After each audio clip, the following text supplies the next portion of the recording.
Please give a warm welcome to Dr. Duke Pesta.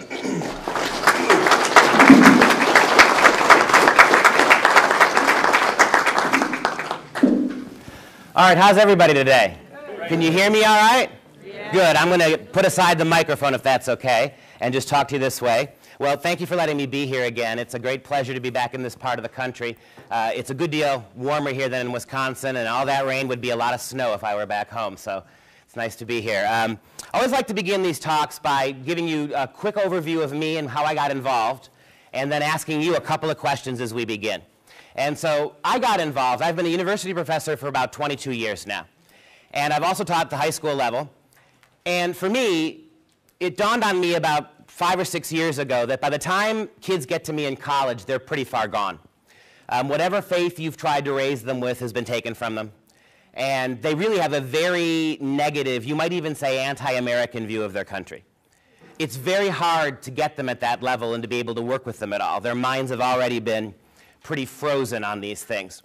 I don't know if you saw the recent survey that came out. It was one of the most comprehensive surveys that's been done in a while. But when your kids graduate from college, they vote the way their professors do about 9 out of 10 times. And so that's a pretty shocking statistic, right? That the amount of indoctrination that goes on. If you remember back in the 60s, when college students first began rebelling, they were rebelling against their professors. If you recall that. They were burning books and chanting and occupying buildings. Here we are 50 years later, and now your kids are completely conforming to what your professors are telling them. So it dawned on me that I had to get involved at a little lower grade levels if we were going to have a chance to sort of pull some of those kids back. And I became the academic director, besides teaching at the university. I became the academic director of a program called Freedom Project, which is a fully online homeschool service for moms and dads. We beam real teachers through the computer into people's living rooms to help with courses that are difficult for homeschool moms and dads to teach.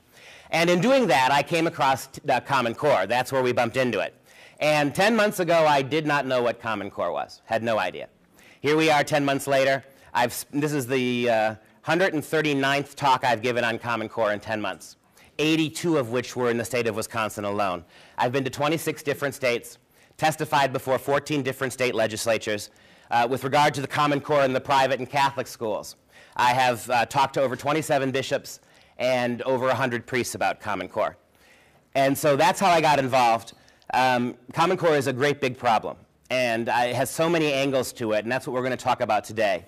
And so what I'd like to do to begin is to ask you, how many of you, as you sit here today, would say that your knowledge of Common Core is still a little fuzzy at best? Okay, please look around. That's 90-something% of you. Common Core has been in your schools for almost 2 years. It's been around for going on 4 now in various permutations. It is already transforming the way your kids are being taught, not just in the public schools, but in the private schools as well. Over 100 Catholic dioceses rushed to take Common Core right alongside with the public schools.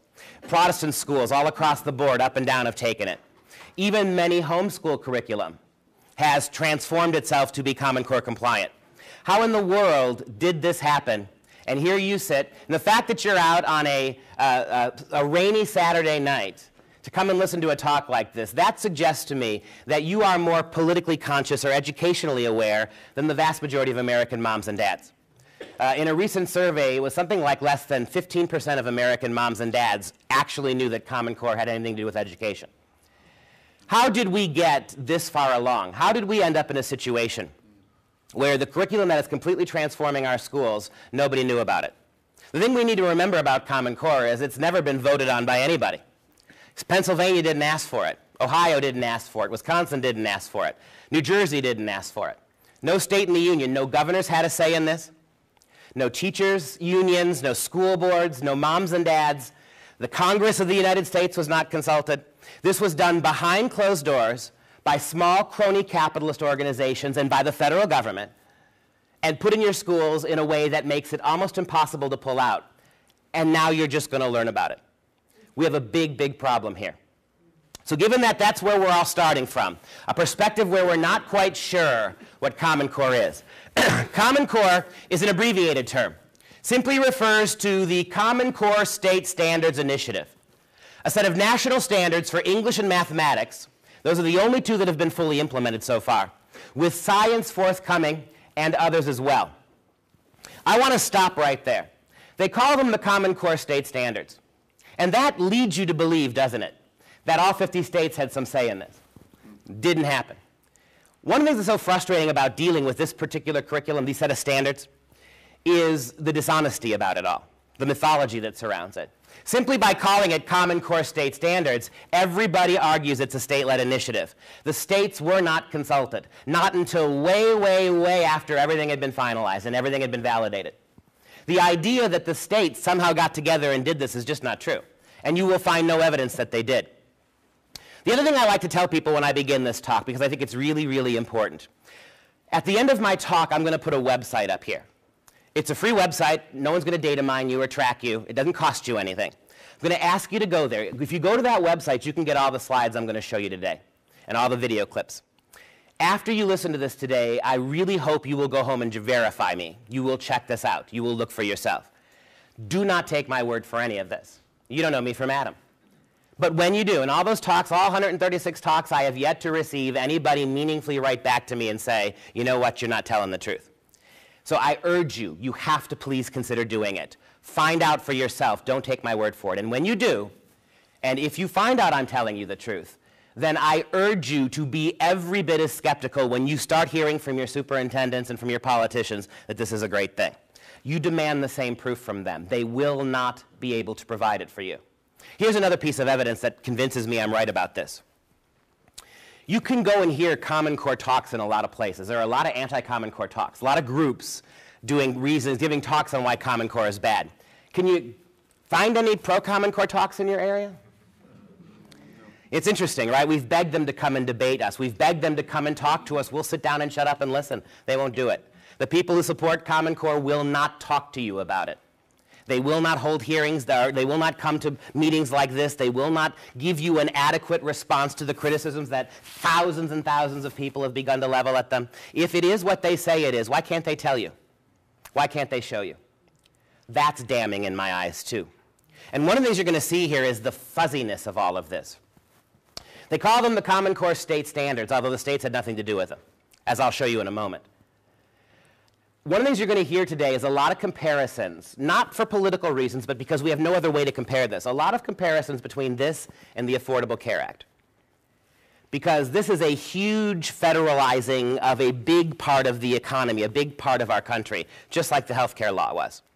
And I believe that the federal government learned a lot from the way they handled Obamacare.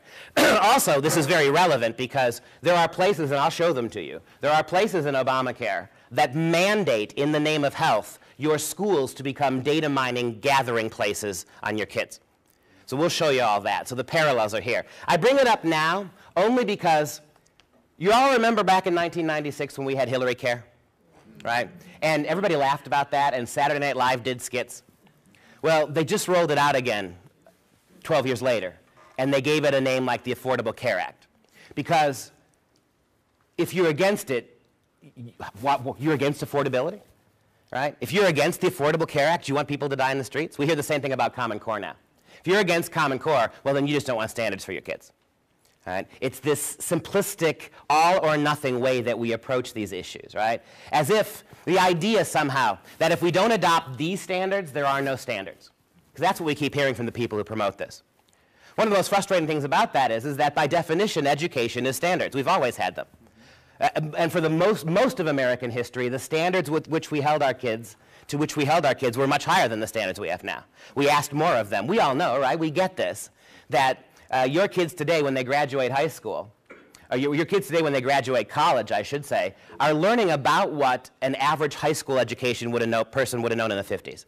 And you look at all the metrics that demonstrate this. You ever watched the Jimmy Fallons and the Jay Lenos do these on-campus interviews? There was a staggering one just the other day done at George Washington University, a $60,000 a year college, right? Where they asked over and over, they asked students on campus to name one senator.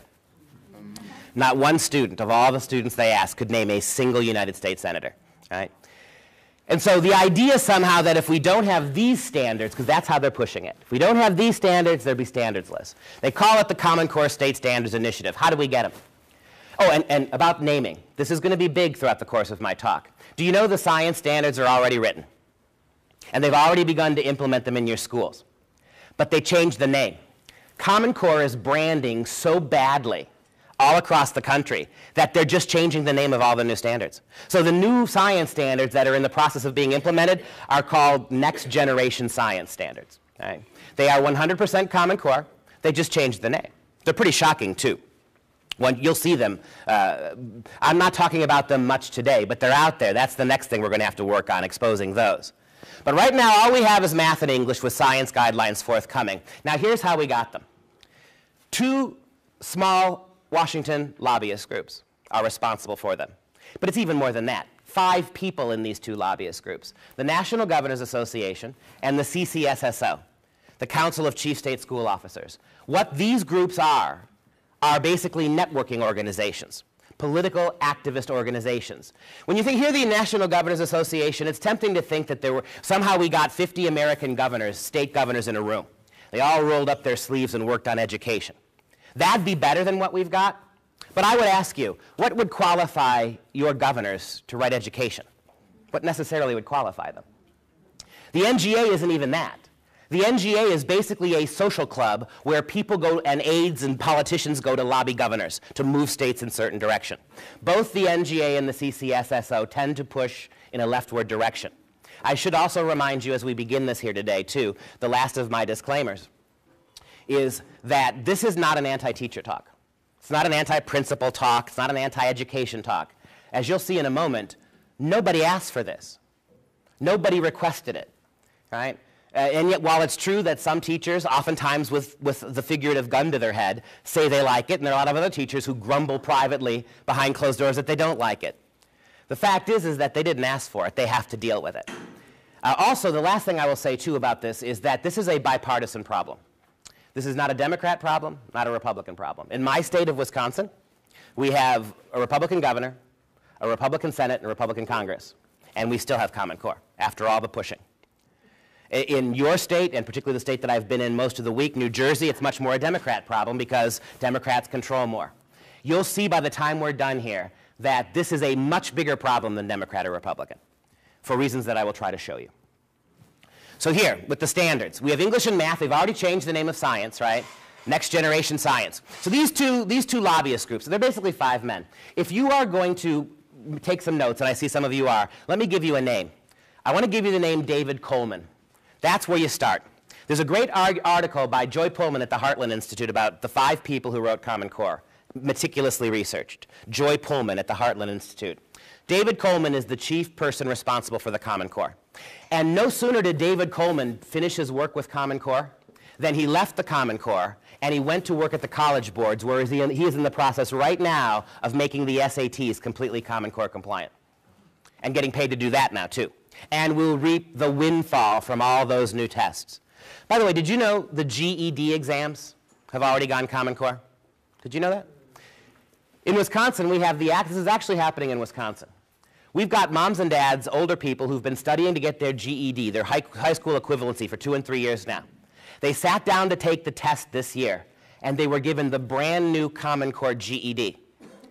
Because none of them had been trained in Common Core, they couldn't take the test. And the state of Wisconsin told them, well, too bad, you're going to have to go back and start over. This is what's going on. Why such rapid transformation?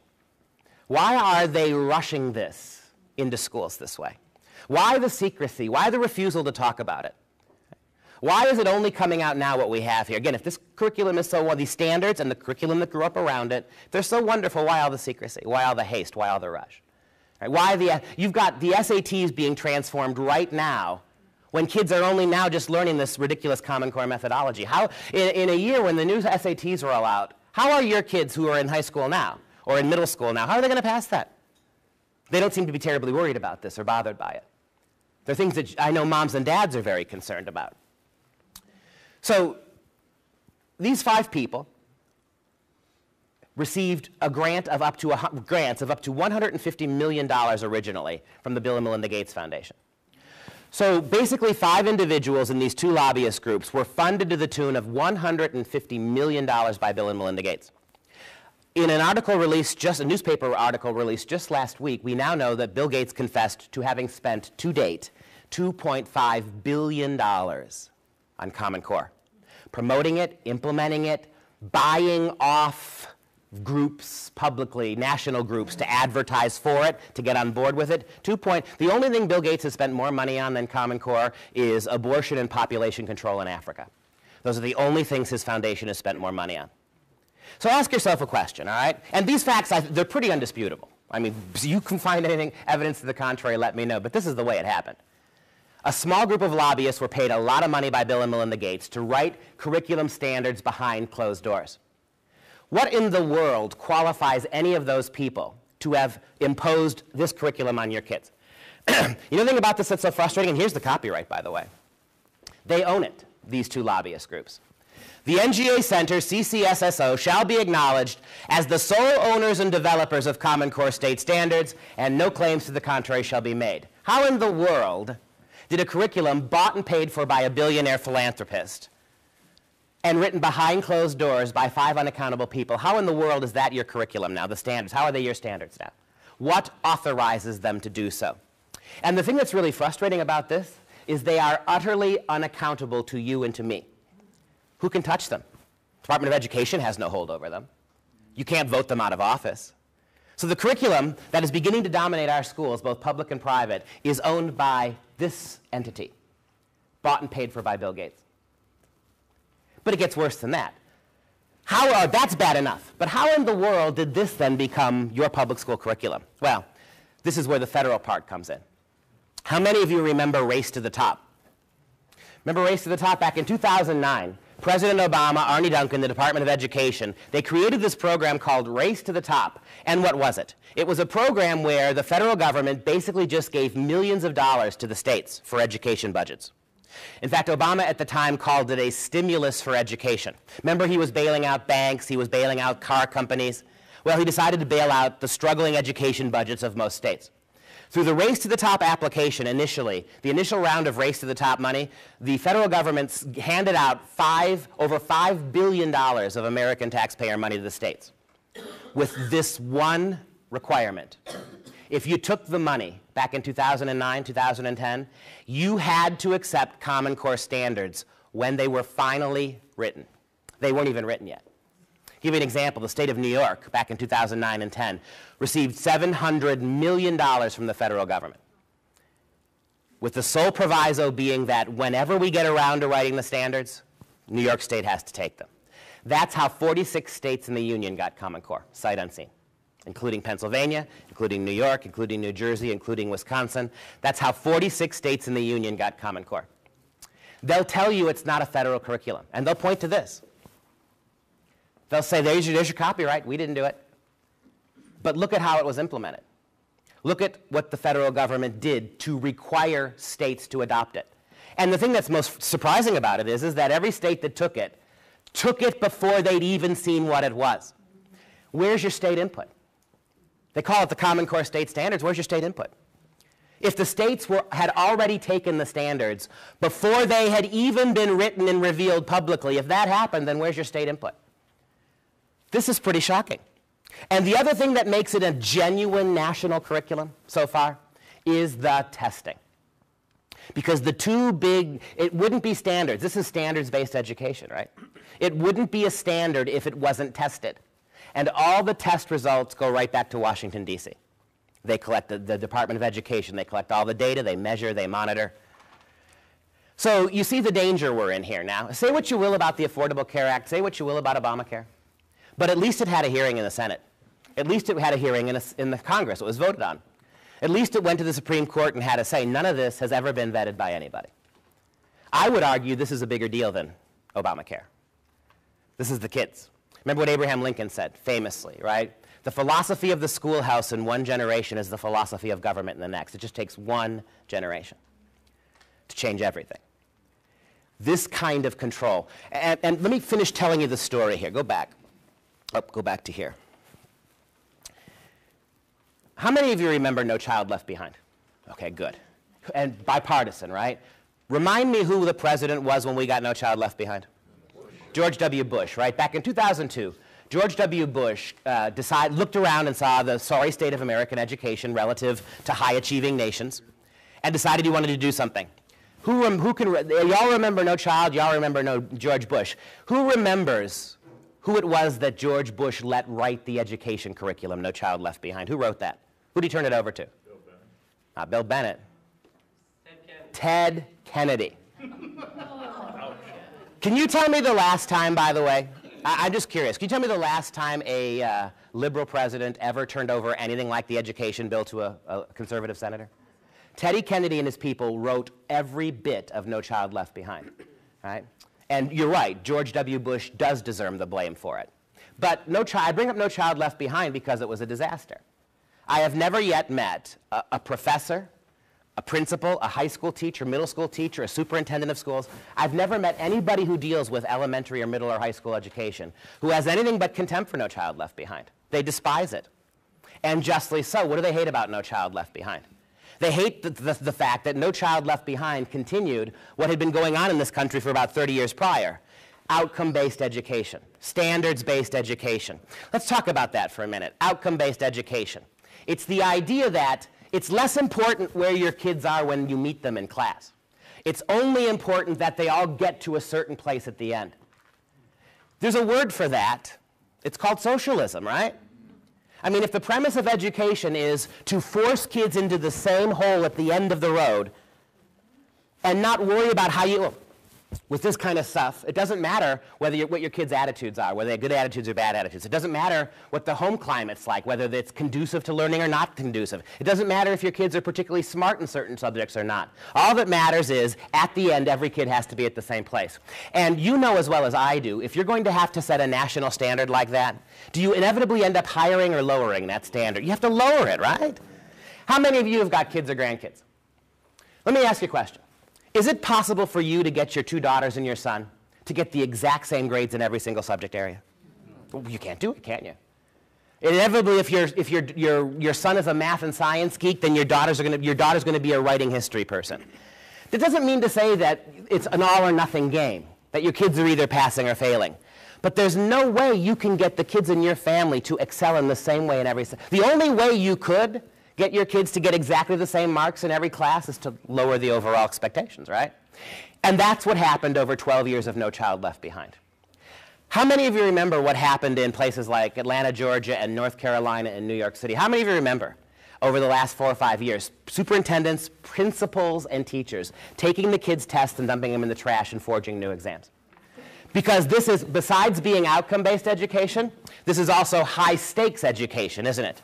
In the sense, and this is where a lot of conservative, so-called Republicans get suckered in. We want accountability, right? We want accountability. As a 25-year teacher, I can tell you, a lot of us do it well and a lot of us don't do it well. Teachers should be accountable like anybody else. I get that. But this is a tough way to hold teachers accountable. Because if you can't get your 3 kids to the same place, how is a teacher going to get 32 kids in her classroom to the same place? And if she doesn't, then she might not get tenure, or she might lose her job. Or the principal whose schools can't get the kids all to the same levels, they're going to be replaced with with principals who will promise to do so. It's a bad system. And so you understand why so many scandals with cheating, because the tests are everything. And by the way, let's talk about the testers. When you have outcome-based education, standards-based education, what's the only way you can ever tell if kids get to the standard? Testing. Endless testing. You remember when we were kids? We're all in a rough age variable here. You remember when we were kids? I remember being a kid. We would take the Iowa basic tests 2 days every March, and that would be the end of it. These kids are testing 3, 4, 5 weeks at a time, incessantly. This idea somehow, and what exactly does being able to, you know from your own kids, right? If the only way you could ever measure whether your kids learned anything were rote tests, how would your kids do? It doesn't make any sense. And yet for 40 years now, we have insisted that this one-size-fits-all testing is the only way to determine where our kids' achievement is. To say nothing of the fact that you can't, any teachers in the room here today, by the way? You know, right, ladies and gentlemen, teachers, that sometimes you have to throw the playbook out, don't you? Sometimes you have a class or a group of kids in a class who aren't responding to that curriculum, the pedagogy that's handed to you. Sometimes you have to scrap it and start over. The best teachers are the ones who know how to meet kids where they are. Things like No Child Left Behind absolutely destroy that because it's all paradigm-based and it's all standards-based. So everything that gets taught has to be tested. And you know what I know, right? that if testing is the only way we measure whether the kids get to the standard or not, then what must your teachers inevitably teach to? The tests, right? And that's not education either, is it? If all you are doing is intensively trying to prepare kids for tests that you know are coming, you're not teaching them anything. Those are all the reasons why No Child Left Behind was an absolute disaster. So, what is Common Core then? I submit to you that Common Core is nothing more than No Child Left Behind on steroids. It is the worst aspects of Common Core, of No Child. Everything I just told you is ratcheted up in Common Core. The tests become more restrictive and more intensive. The outcome-based education goals become absolutely more rigid and inflexible. Do you know, by the way, too, that there is not a single shred of scientific data, not one, that suggests that a state simply having high standards has any impact on student achievement whatsoever? Did you know that?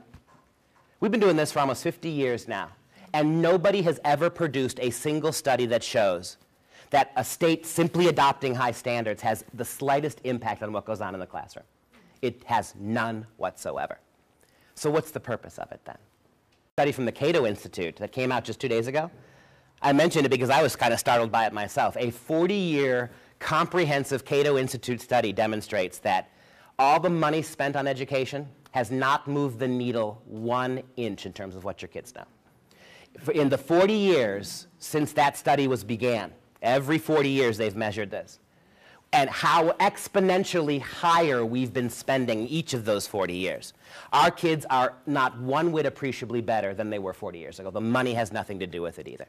But I would argue these kinds of curriculums, they're not educational curriculums anyway. They're money curriculums. They're about money and control. So that's why No Child Left Behind failed. And by the way, who killed off No Child Left Behind? It wasn't the federal government. Who killed off No Child Left Behind? No Child Left Behind made a mistake. Teddy Kennedy's educational paradigm, it left too much state and local control. There was too much flexibility for states and local and even individual schools and teachers to vary. And so what happened in No Child Left Behind is working teachers and working classrooms and working moms and dads recognized really early that it was a disaster and it wasn't going to work. What ultimately choked No Child Left Behind to death was the groundswell from the ground up. Well, Common Core is going to fix that. If Common Core ever gets fully implemented, you will not be able to check it at the ground level anymore, as I'm going to talk about in a few minutes here. But I bring up all this stuff about No Child Left Behind because I want you to recognize a couple of things. Number one, even if you kill Common Core tomorrow, the problem is going to stay because all this stuff is already in your schools. Common Core represents a decided step forward, but it's not going to stop. Getting rid of Common Core is important precisely because, and we know this from our history, right? Can you name for me an example of something that's ever gone fully federal, that's ever been given back to the people? Do we have any example of that whatsoever? Whenever the government nationalizes something, does it ever get freed up again? And once this does go fully federal, if that's where it's going, then you're never going to get it back. That's why you have to kill this. But all the problems, this ridiculous standards-based education, this meaningless and endless repetitive testing, the one-size-fits-all education, that's been with us for 40 years. And I mentioned Hillary Care. Again, not because I'm concerned about the politics of it, but my point is do you see how they never stop? The people who want bigger government, the people who want to cede more control to the federal government, they never stop. And if you kill Common Core now, I promise you in 5 years they're going to roll it out again. And they're going to call it something like happy, happy, joy, joy education, because you're not against joy and happiness, are you? That's what they do. And they've done it, and you know how I know it? They've done it for 40 years in education. They keep rolling it out with names like No Child Left Behind. So if you oppose that, that means you must want kids left behind, right? The ridiculousness of this. But this is where we sit. And here's the final piece of the puzzle. This, I think, is really cynical.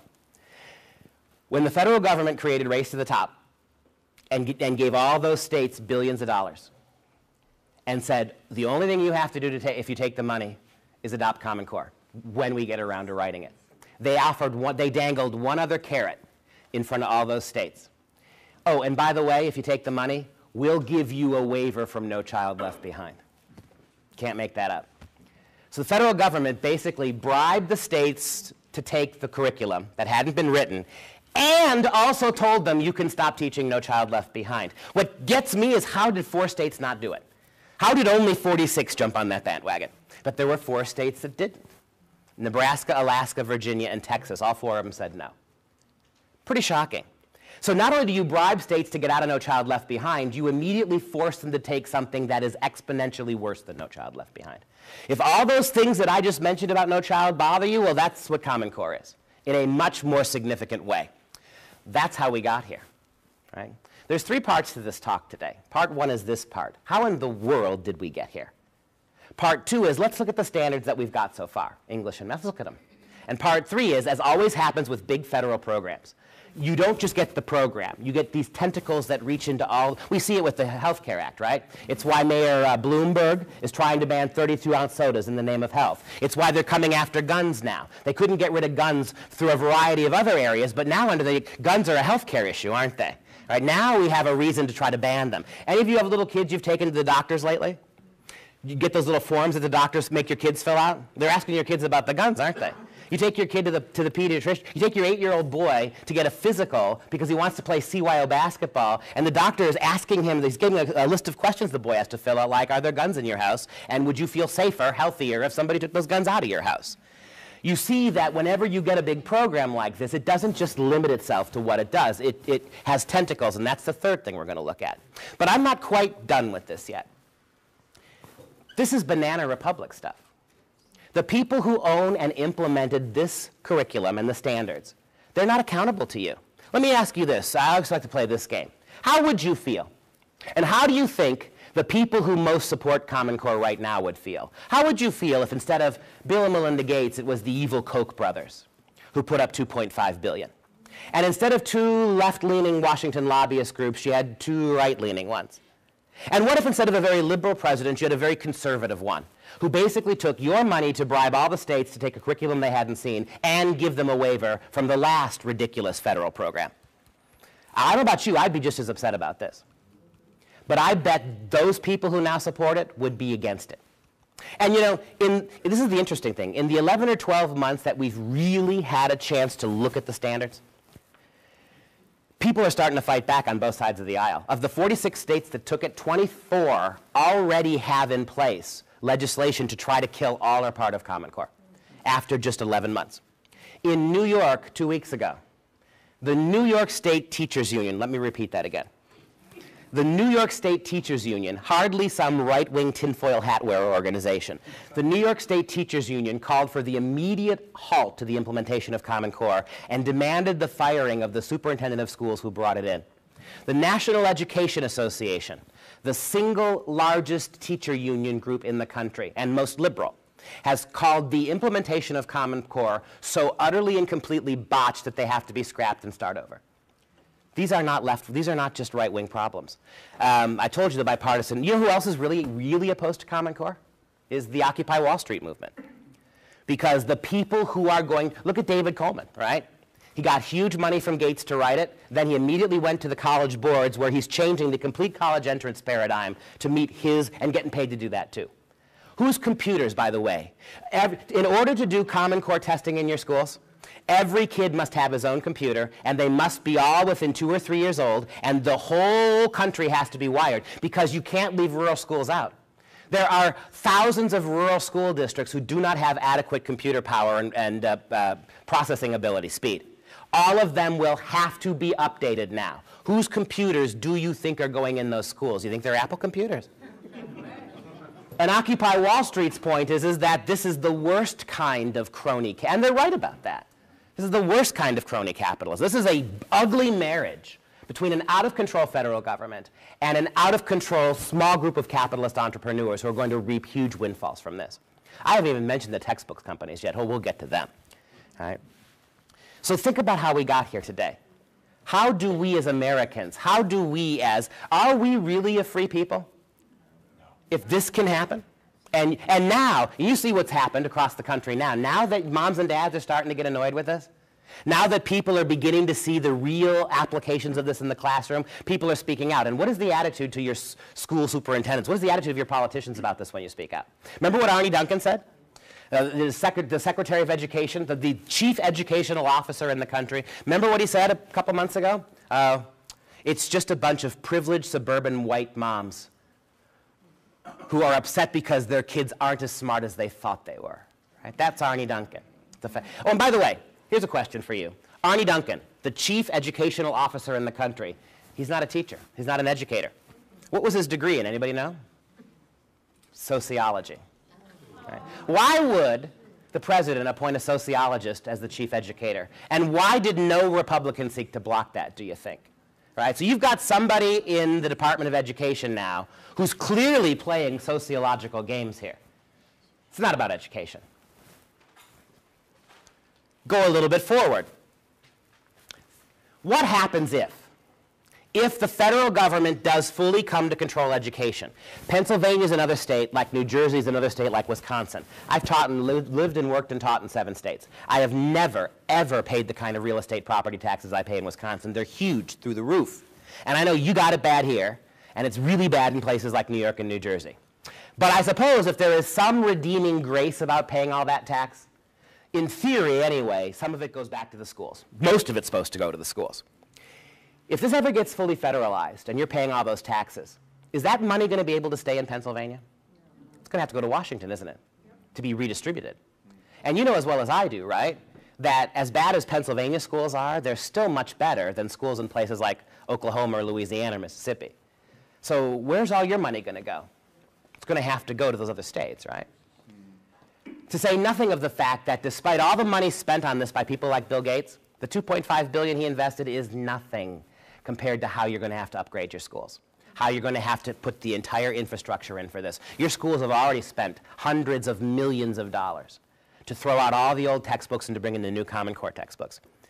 This is a complete and total in fact, before you even knew Common Core was in your schools had jettisoned the previous textbooks in favor of Common Core textbooks. Right? Now do you see what they've done to you? If this is indeed as bad as I say it is, or as bad as many of you already see that it is, if it is, do you see the extra legal measures you're going to have to go through to get rid of it? You've got to now, I think that's one of the main reasons why they won't talk to you about it, because they don't have to. There's no real way to defend this. And even when you do get somebody, go to a school board meeting and try to consult them about this. Ask them about what I'm telling you now. Doesn't that bother you? Well, let's talk about the standards. Okay, yeah, right. Let's ignore this. But I think that's the real reason they won't talk to you, is because this is not really defensible. The way they did it, how they did it, and what they did, it's not really defensible. So, but it's the law. So you notice how, when was the last time your president spent a lot of time talking about the Affordable Care Act, or any of his cronies up there? They don't spend much time talking about it now, do they? All those people who told us how wonderful it was going to be, they kind of just, they're trying desperately not to make it a campaign issue. Because you see it now, right? But the good news is they don't have to talk about it because it's the law. They hope they can just wait you out. Same thing with this. Just wait it out. It's in the schools, and every day that goes by and every month that goes by, it gets more in your schools, as you're just now learning about it. Now you're already starting to get from your politicians, right? I get it from my politicians in Wisconsin. Well, we've spent so much money on it, we can't just pull it out now, right? Now, isn't that convenient, right? The federal control of education, it's dangerous. Right now, if there's a bad lesson in your schools, or a bad book, or a sexuality lesson, sex ed lesson that you don't want your kids to have to sit through, you can go up to your school, talk to your teacher, and opt your kid out. It's that simple. That's what I mean by no child left behind, leaving way too much state and local control in. You can go to your principal and say, I don't want my daughter reading that book. Send her to the library to do homework that day. I'll substitute it, and they'll do it for you. If this ever gets fully federalized at the federal level, and it's all standards-based tested, are you going to be able to opt your kids out of stuff again? You're not going to be able to, are you? As a matter of fact, if you want to opt your kids out, you're going to have to call Washington. 1-800-ARNE-DUNCAN. How long do you think you're going to be waiting online before Arnie picks up the phone? It's a sad reality, isn't it? I mean, and once it gets fully federalized, what role do state and local school boards play anymore anyway? They can't do anything different. You're already seeing this now. One of the reasons why all those teachers who really hate it won't tell you is because they are under absolute threats from their principals and superintendents to get on board or go home. right? Another big article in the news today about a teacher. A teacher went and testified, but she's been threatened 16 different times to keep your mouth shut about it. You either like it or you be quiet about it. It's a big time problem we've got here, right? In terms of this federal control stuff. You're not going to have here's the parallel example, and you'll see it in a moment. Under Obamacare, all the states now are supposed to set up these exchanges, right? Does the state of Ohio really have the power to offer you something that's not Obamacare? Or does the state of Ohio just administer the federal program? Wisconsin, Nevada, all the states do now, the states aren't independent healthcare agents. All the states do is they are recruited now to implement a federal program. Wouldn't it have to be by definition the same if this gets fully federalized as an educational program? What do the states do? What does your state and local school board do now? It has no power. It's just a cipher. All it does is enforce the federal regulations. Do you see what a huge breakdown of state power this is? Ceding yet nothing since healthcare has been ceded so big to the federal government if they get their way. And what does that say about your ability to impact your kids' education in the school districts where you live? You'll have no say. And how do you get a hold of these people in Washington to listen to you? You can't. And last part of my opening here, it's not even just liberal teachers unions and the Occupy Wall Street movement and the NEA and the American Federation of Teachers all condemning, and not just that. All the other myriad conservative groups, too, condemning it, right? We don't have to enumerate them. But then you get this. The Department of Education's two chief lawyers, the two chief lawyers for the Department of Education, way back in 2008 and 2009, they called this unworkable and a violation of 3 federal statutes, that the Department of Education has no business doing that. In imposing the Common Core standards and the aligned assessments, because that's what makes it federal, right? The fact that how we got it makes it federal with the Race to the Top program and the tests. In imposing the Common Core standards and aligned assessments on the states, the federal government is violating 3 statutes and has put America on the road to a national curriculum with respect to the Race to the Top Common Core scheme. Robert S. Eitel and Kent D. Talbert, former Deputy General Counsel and General Counsel, respectively, of the U.S. Department of Education, concluded that, quote, these standards and the tests will ultimately direct the course of elementary and secondary study in the 46 states, most states that took it, running the risk, now this is where the Obamacare thing comes in, running the risk that states become little more than administrative agents for a national K-12 program and raising a fundamental question about whether the department is exceeding its statutory boundaries. This is the Department of Education's 2 top lawyers telling you this. And you know, right, we're smart enough, savvy enough to realize you don't get to be the chief lawyer in the Department of Education if you are not sympathetic to the aims of education. In other words, there aren't many non-liberal lawyers at the Department of Education. And they're telling you this. It's a big deal. They go on. The Race to the Top application. The initial vehicle through which Common Core, that's it, was imposed. The Race to the Top application. The initial vehicle through which Common Core was imposed on the states. Now, this is the federal government, not Common Core. In the Race to the Top application that all 46 states took, this is stipulated. It requires that applicants adopt, quote, a set of content standards that are substantially identical across the consortium. Now, I repeat, that is not a Common Core law. That's a federal government law. If you took Race to the Top money, you must have the same curriculum in all those states. That curriculum is Common Core, which you also got by taking the money. Now, here's an interesting thing. According to the Race to the Top program, generously, the states can supplement Common Core by 15%. The states, may supplement the standards, add to them, but only if the additional standards do not exceed 15% of the state's total. There is no provision to remove any aspect of Common Core. So the Common Core you have to take in its entirety, all of it. You can add up to 15% more, but that's a big lie too.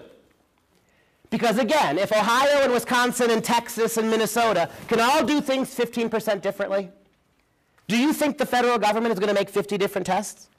Because they would have to, right? How are you going to account for all those different 15%? one of two things has to happen. Either the federal government has to make 50 different state tests, because all the states are going to do it differently, the 15%, right? Either you have to make 50 different state tests, and if you do that, you don't have a national standard anymore. And the federal government isn't doing that. Or your teachers realize, and they've realized this already, that there's no point teaching anything else because it'll never be on the test. And I hear this from school administrators. It makes me want to vomit. We can add to them. You haven't had your first tests in Pennsylvania yet. We haven't had them in Wisconsin yet.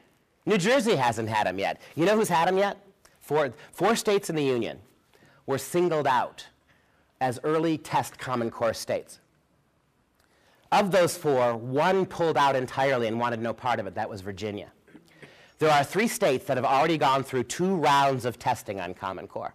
They've had it for 2 years longer than you have. New York, Florida, and Kentucky. And it's been a screeching disaster. Why is the New York State's Teachers Union, why are they backing out? Because the first 2 rounds of Common Core tests in Florida saw an overall drop in math and English standards from roughly the 79th percentile down to the 39th for 2 consecutive years. 2 consecutive years. Those 4 states, millions of dollars was spent to advertise, propagandize, push for Common Core in those states before anybody in Pennsylvania even knew there was a Common Core. This is what's going on here now. And people in your state and my state and New Jersey are telling us this is never going to happen. We can supplement the standards. In New York, they've already figured this out. Teachers were actually adding things to Common Core because it wasn't working. They were adding things to try to help kids learn better. And then the 2 years of tests came, and none of that stuff that they tried to add was on it, only the Common Core. So if you're going to teach to the tests, which is what you have to do with this kind of education, you can't teach anything else. That kind of stuff, that dishonest, look at how open we are garbage, that's the kind, and people buy that, right? But you haven't seen your first test yet. All right, that's the end of part 1. That's how we got here. I believe, with every fiber of my being, I've told you the truth, and I urge you to look for yourself. If that's true, even if you think there might be some merit in them, even if you think Common Core might in some way represent a better thing than you have now, how in the world do you justify this? And you do see, right, what a dangerous precedent this is. Again, say what you will about Obamacare. At least it went through. There's a lot of chicanery around that, too, right? Remember bribing senators, the Nebraska kickback, the Louisiana purchase, bribing senators. But at least you have the veneer of trying to go through some sort of legislative process. I remind you as we move on to the second part of the talk, nobody, anywhere, anytime, at any point had a vote on this. You were never consulted. Your governors were never consulted. Your school boards were never consulted. Your teachers were never consulted. Federal government, the Congress and Senate of the United States was never consulted on any of this. And here it is in your schools. And now you're learning about it. It's all a fait accompli now. Again, as we move off this, you can't not think about this. This is huge and important. So let's talk now about the standards themselves. I need a drink. Give me a second here. Well, after 140 times talking about this, let me tell you, you need one more history lesson for part 2. And the history lesson is this. After that very small coterie of individuals, led by David Coleman, wrote the standards, the curriculum standards, they then did something which seems like a good idea. They decided they wanted to put a committee together whose job it was to assess the standards and validate them. It was appropriately named the Validation Committee. So they brought 29 people to Washington, mostly political activists and low-level educator people, teachers, middle school, elementary school teachers. And they brought 1 English language arts specialist and 1 math specialist. That was it. They brought 1 big-time math professor. His name is Professor James Milgram. He's a math professor at Stanford University. Milgram is the guy who did most of the mathematics for the Apollo moonshots in the late 60s, right? He did all that math. Big-time guy. And the English language arts specialist was Professor Sandra Stotsky, one of the foremost developmental English specialists in the country. She's retired, did most of her time, I'm a professor, did most of her time, spent most of her career down in Arkansas, right, where she's now living in Massachusetts. These were the 2 people, the only 1 math person and the only 1 English person that they brought in. Both of them refused to validate the standards. Milgram said, it is an quote, it is an absolute joke to think that these standards will prepare our kids for college and careers in math. It's an absolute joke. He said these standards will set our kids 2 years behind the 2 years they're already behind the rest of the world in math and technology subjects. Sandy Stotsky said that this curriculum was a disaster, that it would in no way, shape, or form prepare kids for the kind of reading and writing they need to do in college and career. No way. They both voted no. Not only did they both vote no, they convinced other people to vote no. Well, the validation committee ignored their comments, wrote them out of the document, and validated the standards anyway. You can find the validation committee report online. It never mentions them once. Even though they were hired with the idea that if the standards weren't sufficient, they would be allowed to fix them. They weren't allowed to fix them. They were just written out of the committee document. Stotsky and Milgram both have been touring the country now. And please keep this in mind, too. They know more about Common Core than anybody in your whole state because they were in the room. When you get to the end of this document, and I put that website up, you can go. We brought Stotsky and Milgram to Wisconsin to testify before our state legislature. They each testified for about 2 hours each. You can watch, absolutely free of charge, their testimony. I beg you to watch it, because they're the experts. They were in the room. It'll blow you away, absolutely blow you away.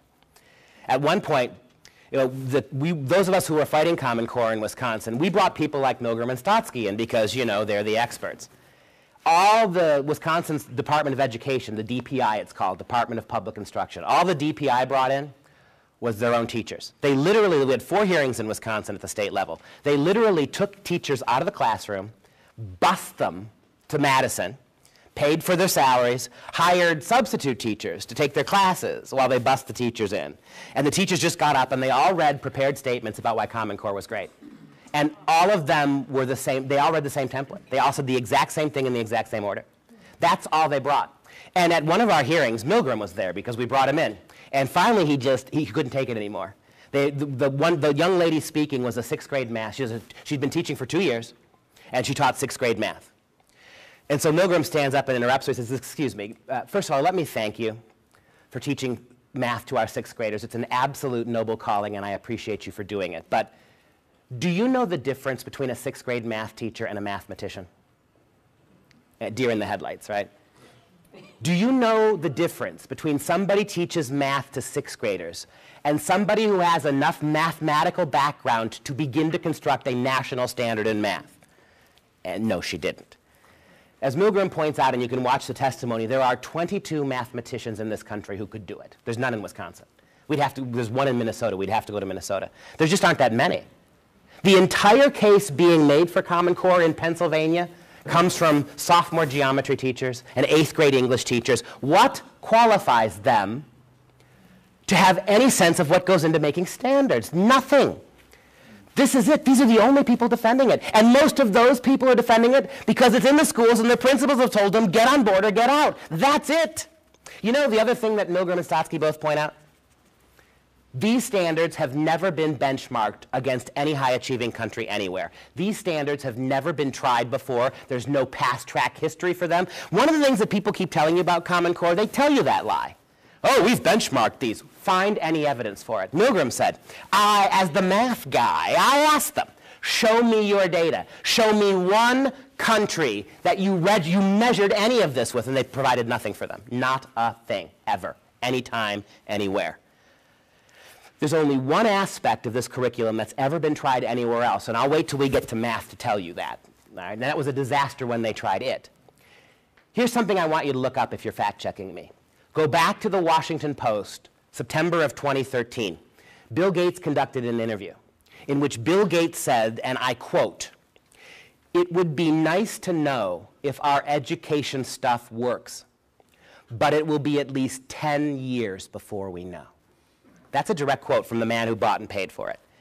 He admitted it himself. We have no idea if this is going to work. Your kids are guinea pigs, just like they were guinea pigs with No Child Left Behind. 12 years of No Child Left Behind. A lost generation of kids. And you're being told now everything that those kids were told.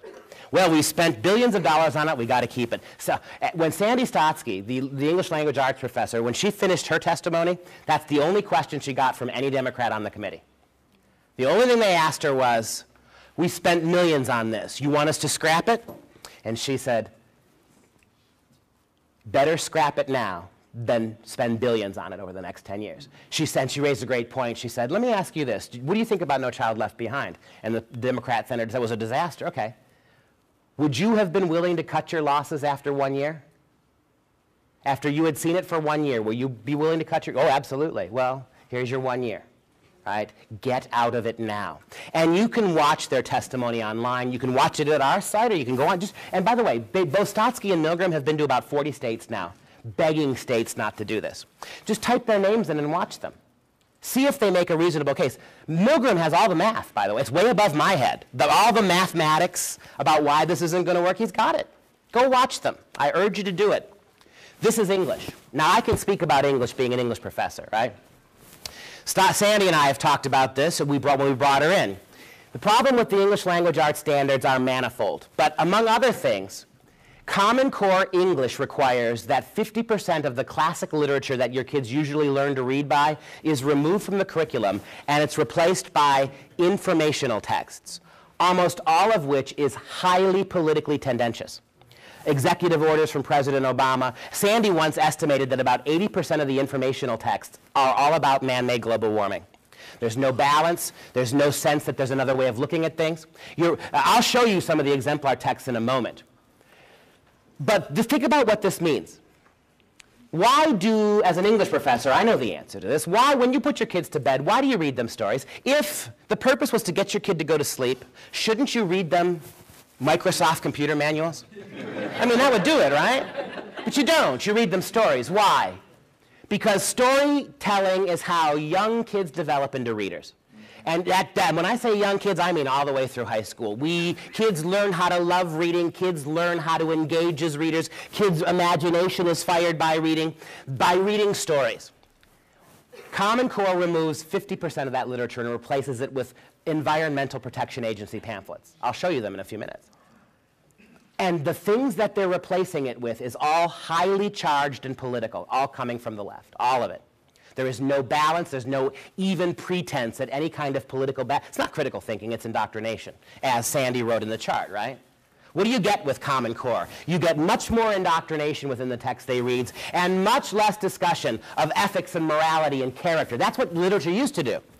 Think about the literature they're pulling out of your classrooms. It's the great literature of the Western tradition. You know, the 2,000-year arc of Judeo-Christian culture, from Augustine to Dante to Milton, right, to C.S. Lewis. All that bound us in the West as a coherent culture, right, with all the evolving things that it gave us. All that's yanked apart now. And think about what they're not getting in American lit. All of that literature that over a couple of hundred years lay out for kids the American ethos, the struggles, the evolution of American culture, all that's pulled out and fragmented now. And what they're getting to replace it is almost always one-sided political, dogmatic, doctrinaire, left-wing propaganda. Right? And by the way, Sandy's a good Yankee, she called herself, good Yankee Massachusetts Democrat. She's no right-winger, right? But she's galled by this. And then, the other thing Common Core English does, we know by every metric ever attempted, we know kids only learn how to write well after they can read well. I mean, it's just common sense, right? When you take a foreign language, you don't start writing it. You got to read it first, right? Nobody sits down to take a foreign language and starts writing in French. You have to read some French stories, learn some French vocabulary, learn some French grammar. Common Core lowers the overall level of reading in English by 50% and elevates the level of writing by 50%. They're writing more than they're reading. What do you think kids who can't read well are writing about? I'll give you an example from my own home state of Wisconsin. Little Hudson, Wisconsin, had a viral, went national, right? Where little kids in my state were sent home, third graders, and given the following writing assignment. Tell us how the state is just like the family, but better. That was their writing assignment. And this, I'm now giving away the game. If you ask me, you put a gun to my head and ask me, what in one word Common Core is, that's it. It's statism. It has nothing to do with education. It is a concerted effort on the part of the government to convince your kids they belong first to the government and second to you. It is a drive that at every sense of in every sense of curriculum we're going to look at, it seeks to divorce parents from children, to make kids wards of the state. You know, in Wisconsin, and this has been going on for a long time. This is not all new to Common Core. How about this how school lunch programs have now become school breakfast, lunch, and dinner programs. Who's going to be responsible for feeding your kids? I once made the suggestion, if I was going to get lynched, I once made the suggestion that if we're going to be feeding the kids 3 times a day in the public schools, shouldn't we take the food stamps away from their parents? Oh, that didn't go over well. No, of course we have to leave the food stamps, right? In Green Bay, I don't know if you know this or not, in Green Bay, Wisconsin, they applied for a grant. In Green Bay, Wisconsin, they are offering free breakfast, lunch, and dinner, not just for the whole school year, but all summer long too. Because if we stop feeding them in the summer, they're going to starve to death. And this is the real kick in the pants with the Green Bay program. Memphis, Tennessee did this too. The argument is that if you only give the free meals to kids who need them, for income reasons or whatever, if you only give the free meals to kids that need them, you're stigmatizing those kids as poor. So they're giving them to every kid. Your parents could be making $1 million a year. They got to get a free meal too. Because if you just give them to the kids who need it, those kids stand out as somehow poor victims. So in Green Bay, Wisconsin, we're offering 3 meals a day, every day, all year long, to public school kids. Who's feeding your kids now? Right? The state. There's so many ways in which this stuff explodes. Writing. If you're asking kids to write at younger and younger ages, more and more thoroughly, before they know how to read, the only thing you're doing to them is forcing them to write about what you tell them to write. You are encoding and indoctrinating them. You are not allowing the writing process to flow naturally out of what they read. You are, like that assignment I told you about, right? Tell us how the state is just like the family, but better. You're encoding them. Here are some of those exemplar texts. Notice how none of them have anything to do with English, what they're reading about in English class. So freshmen in high school are reading Recommended Levels of Insulation, a report released in 2010 by the EPA and the Department of Energy. So your kids, your freshmen in high school show up all rosy-cheeked the first day, and they read about how to properly insulate buildings. Is this in any way, shape, or form going to make your kids want to read? Science, math, and tech subjects they're reading about. President Obama's Executive Order 13423, strengthening federal environmental, energy, and transportation management. The evolution of a grocery bag, a long article. Spoiler alert, paper and plastic are both bad, and America's destroying the planet. Oh, as Stotsky points out over and over and over again in these exemplar English texts, it's one of 2 things. It's either radical environmentalism or it's absolutely inappropriate sexuality, which is what we should talk about now. You can just before we move off these exemplars, I love this one. It's the invasive plant inventory for 6th graders. Just a list, just a long list of all those plants that weren't indigenous to this country, that somebody brought here and now are choking out other plants. Just a nice long list, right? This is the kind of stuff they're reading. And then what literature is left in begs another question. Why is so much of the literature that is actually left in Common Core, why is it so developmentally and sexually inappropriate for kids? This is but one of many examples. This is Toni Morrison's novel, The Bluest Eye. Now, Toni Morrison is a great writer. She's an African-American novelist. She's a Nobel Prize winner. She's fantastic. But we would not assign this book to freshmen in college. It's a book about a 12-year-old girl who's the victim of rape and incest. And she ultimately comes to bond with her rapist and describes in excruciatingly graphic detail their physical encounters. This has been in hundreds of American school districts already, this book, including Catholic schools for kids as young as 8th grade. And I'm going to show you briefly a couple of passages from the book. I've blocked out all the bad words, but if I don't, I've tried to do this talk before and not show them, and people will walk up to me afterwards and say, you're full of crap. So here you go. You can get a sense of them, right? This is The Bluest Eye.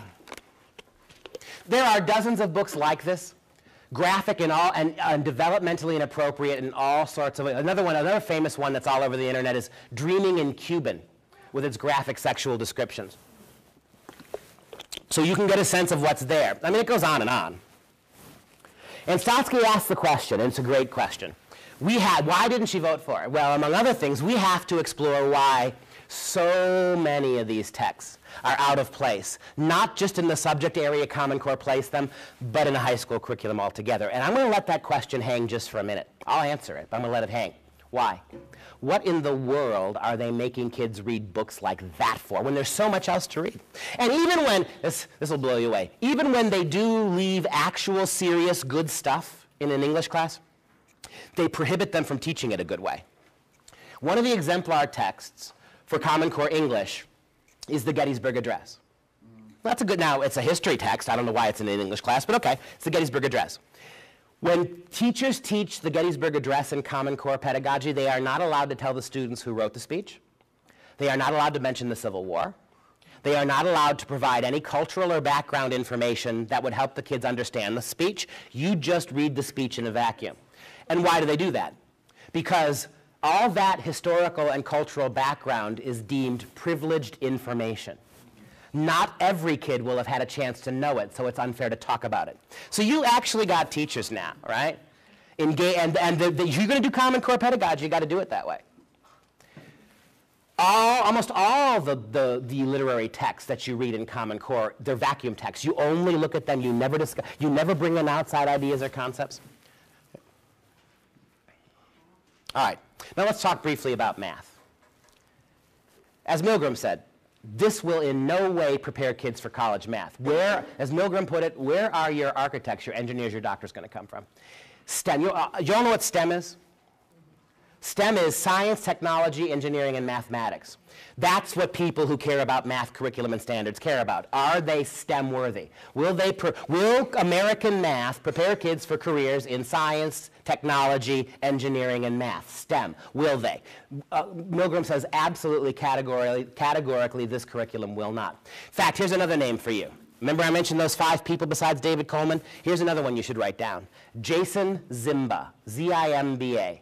He is the man single-handedly responsible for the math standards. And he admitted in a very recent interview, you should double-check this too, he admitted in a very recent interview when pushed on this that, yes, it's true, Common Core math will not prepare kids for college math. He said at best, it might, in the best circumstances, prepare them for a 2-year technical college, but not for college. That's the guy who wrote the standards, Jason Zimba. Look him up. Right? And so in talking to people like Jim Milgram and talking to people who've done this kind of standards work, the argument, trying to find out why, well then what is the purpose of Common Core math if it's not to get our kids college ready for math? What's the purpose? I was directed by them to this video. It's a short clip. This young woman, she is a community organizer in Chicago. You cannot make that up, right? And she's talking to a group of Illinois high school math teachers about what the philosophy of Common Core math is. And here's what she says. But even under the new Common Core, even if they said 3 times 4 was 11, if they were able to explain their reasoning and explain how they came up with their answer really in words and in oral explanations, and they showed it in the picture, but they just got the final number wrong, we're really more focusing on the how and the way. Going to be correcting them. And over again, that's what the people on the committee said. That when we tried to get to the bottom of what in the world this was about, that's it. It's not about right answers. The right answer is absolutely subordinate to making people feel comfortable about math. Making them comfortable. Now, a little background history. When I was in 3rd grade, I actually had like a college level, introductory college level reading ability. I don't know why I had it, but as a 3rd grader, I could do that. And so in 3rd grade, I was allowed to read big people books, right? I wasn't stuck reading Beezus and Ramona over and over again. I could read, they let me read books.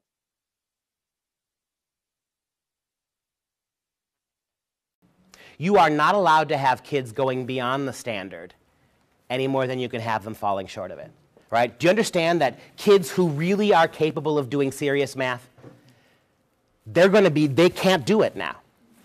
What she said here is right. One of the primary ways that they do Common Core math at the lower grades particularly is the parent share program, where your teachers don't teach math anymore. Teachers come to class, they put kids in groups of 2 and 3, and they give them a problem. And the purpose of the assignment is to get every kid in the group to agree to the same answer. I actually have a number of tests that have been mailed to me by moms in places like New York and Kentucky where they've been doing this for 2 years. One little boy wrote 6 times 7, 3rd grader, it's a multiplication question, 6 times 7, he wrote 42. He got it marked wrong. And there was a note from his teacher in red pencil that the other 2 children in his pair group agreed on a different answer.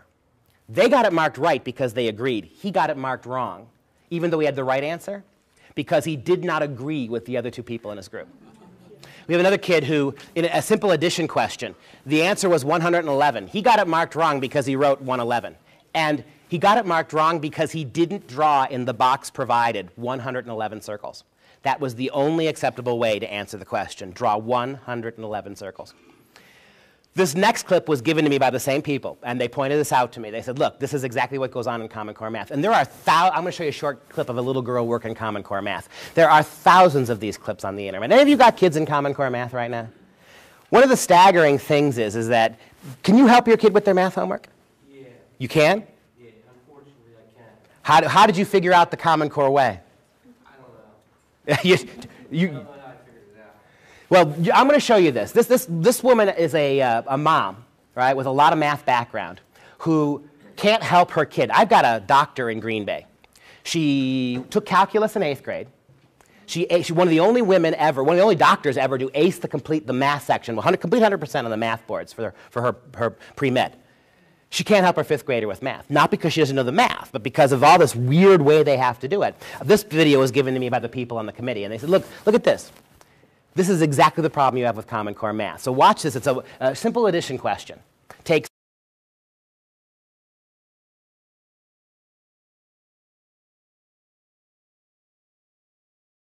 Great.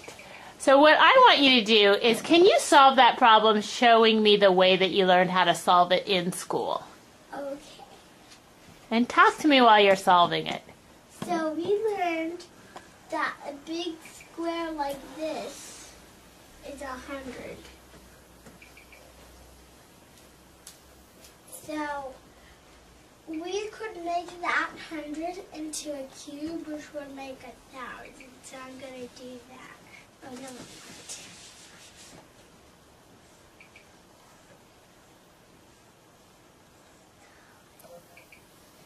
So let's just say that's 1,000. Mm-hmm.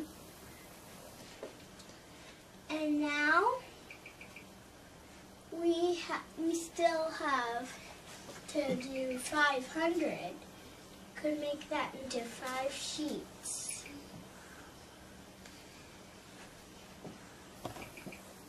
And we have 60, which are just lines of 10, 20.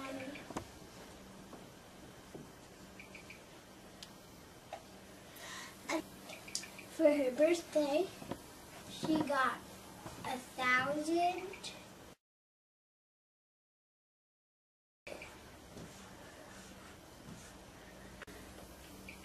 23. The dots represent 1. Okay. So now we have to add all of these together. So you could make 1,000. All of these together is 400. Now you need 600 more. Hey.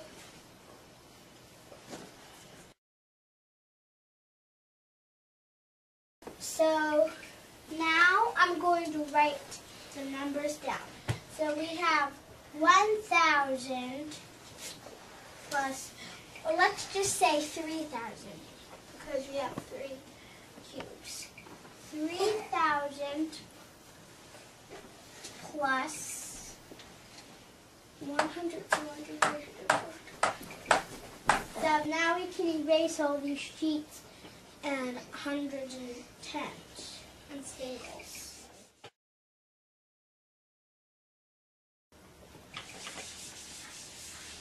So we can just add, and that gives us a total of 3,763.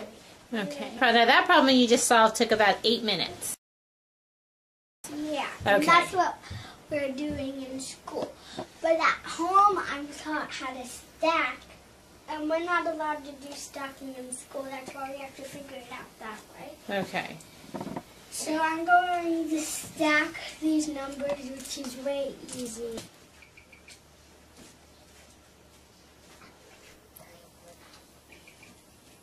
What are you thinking? You're looking at your problems. I got two different answers. You got two different answers. What do you think happened? Maybe I counted wrong. Looks like you did the stacking correctly, and that took you about a minute. So I think I did something messed up on this sheet. Out of the mouths of babes, right? Out of the mouths of babes. Look, do you understand how this way of doing math, and I got to tell you, it's the thing that's so frustrating about Common Core math is it's not always that way. I mean, and every time a kid had to do Common Core math, a square was 100 and a cube was 1,000, at least you'd have some regularity. But you got kids all over the country doing it 1,000 different ways. Sometimes it's squiggly lines and dots and dashes. Sometimes it's unbelievably, incredibly broad and varied. We have another situation from a school in Wisconsin, the dairy state, right? Where little elementary school teachers, kids, were being taught how to add and subtract only by drawing cows. You had to draw enough cows so that you could count the legs to get the right answer. And you had to draw the cows. And what's so maddening about this is how do you help a kid with this if you don't know? But that's my point. It took 8 minutes to do one problem, where the stacking math took under a minute. You are literally not allowed to do stacking math in Common Core. They will mark you wrong every time.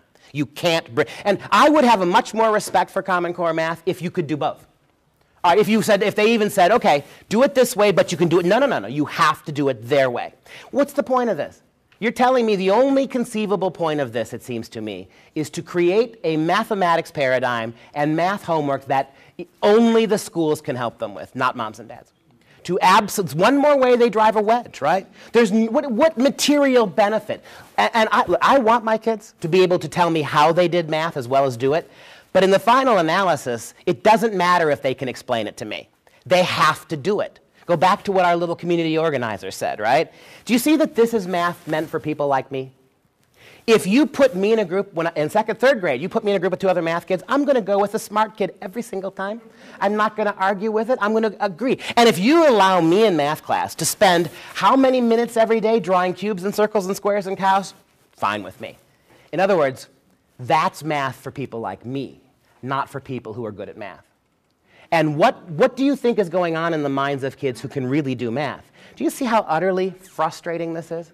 Why kids are refusing to go to school? Why little kids, oftentimes the little boys who are intrinsically good at this, are now sick, they want no part of math? Do you see how this is stultifying kids? But why are they doing it? They're sacrificing, because it's not fair. It wasn't fair that I could read at a college level in 3rd grade. Why did I do to deserve that? It wasn't fair. And it's not fair that some kids can get way ahead in math early and not me. So what we're going to do is we're going to do communal math. Our job is to make math at the lowest possible denominator, something that makes us all comfortable, right? Everybody's happy with the math they know. But as Milgram points out, oh, by the way, do you know, in every high-achieving, Milgram pointed this out, in every high-achieving math country in the world, South Korea, Sweden, Taiwan, in every high-achieving math country, kids start algebra in 7th or even 6th grade. In No Child Left Behind America, American kids don't start algebra seriously till 8th grade. Under Common Core, algebra is routinely pushed into high school. As Milgram said, and you understand why, right? If it takes 8 minutes to do a problem, and that didn't even take into account however 10, 15 minutes they have to give the group to come up with the answer, you understand why they can't get to any higher math. And so that's why algebra is pushed into 9th grade. But as Milgram points out, if your kids are waiting to get algebra till high school, they will not have the opportunity to get calculus and higher math in high school anymore. How will they be prepared for higher math? They won't be. And Jason Zimba, the math guy who did the math standards, flat out said they won't be ready. How is this more rigorous? Now, I get it, right? Do you see how if you're a math-minded little girl, being forced to think about math that way is going to short-circuit you? You get that? But is that rigorous or is it just stupid? Now, again, it makes somebody like me feel good, but I'm not going to be good at math no matter what you do. It would be like if in my English class, they forced me to keep reading Beezus and Ramona. What would have been eventually, what would have been my attitude towards reading and writing? I wouldn't have entered the high finance world of English professor, right? You get it. But so what? You think I'm making this stuff up. They're already doing it. There are 20 different, on the internet, you can find 20 different notes like this, posted on school boards. This one is from Irvine Unified, the entire Irvine, California school district, from kindergarten through high school. Apparently what happened in California is what's happening all over the country. Moms and dads got really fed up in California that their sons and daughters didn't know how to actually add in 4th and 5th grade. 4th and 5th grade, they didn't know how to do it. And so they started hiring 2 math tutors for their kids. This really made California schools mad. This actually, you can go look at it right now. This appears on the Irvine Unified School District of Orange County, California. It's for all the kids to read. It's a warning and a threat. Here's the warning. The links on this page are intended to support the classroom instruction that your child receives from his or her teacher. It is not appropriate to go ahead of the classroom or to use this site to have your child work on math that is intended for use in subsequent grades. There's your warning. Don't. And then the threat. Your child's math instruction and placement will not change as a result of working ahead in these materials. And they have to underline what that means for you, because maybe they thought you had Common Core English. This means that your child will continue to work in the grade level appropriate math regardless of any work that is done from these materials or submitted to the teacher. In other words, it doesn't matter what kind of math your kids can do. They are going to stay put. They're going to do what everybody else does. They will get no credit. They will not be allowed to move ahead. Do you understand now why we're losing gifted and educated, talented programs? This is rank communism. I emphasize commune, right? The premise of this is it's much more important that everybody feel good about a little math than anybody put their head up and do really good at it. It is shocking. I think this is the most disgusting thing I've shown you so far. But never fear, you'll see worse. But up till now, this is the most disgusting thing I've shown you. You've got actual schools telling kids, right, to stay put, stand pat, don't lift your head up, don't look ahead, don't move forward. All over the country they're doing. They're getting mad at your kids, and they're getting mad at you because you want your kids to do better. Because it's all the standard-based, it's all the testing, all that garbage, right? All right. Have another drink. Yes, that's a good point. I think I have another. And this is the what comes with Common Core section. And I got to tell you, every time I give this talk, I can't believe I'm saying it.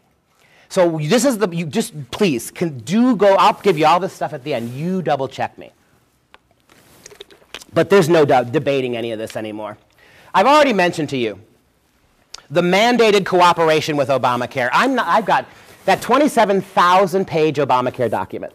You remember the one that Nancy Pelosi said you got to read it, pass it before you know what's in it? Well, now that we know what's in it, there are all sorts of the yellow highlights aren't coming through. There are all sorts of places in Common Core in Obamacare that mandate that the schools become data and informational gathering places for your kids, right? This is the whole data mining component. You can get all these slides at the website free. Look at them yourself. There's a lot of evidence. I mean, it's undeniable what's going on. Do you know that we're now building schools? Much of our new school construction, many of our new schools that we're putting up, we're building from scratch, have clinics and pharmacies. We're building middle and high schools with pharmacies. Why? Because under Obamacare, the school can give your kid abortifacient medicine. They can give your kid any kind of birth control. They can take your 13-year-old, 12-year-old daughter off campus and get her an abortion paid for by the federal government and never consult you now. But you knew that, right? That's not news.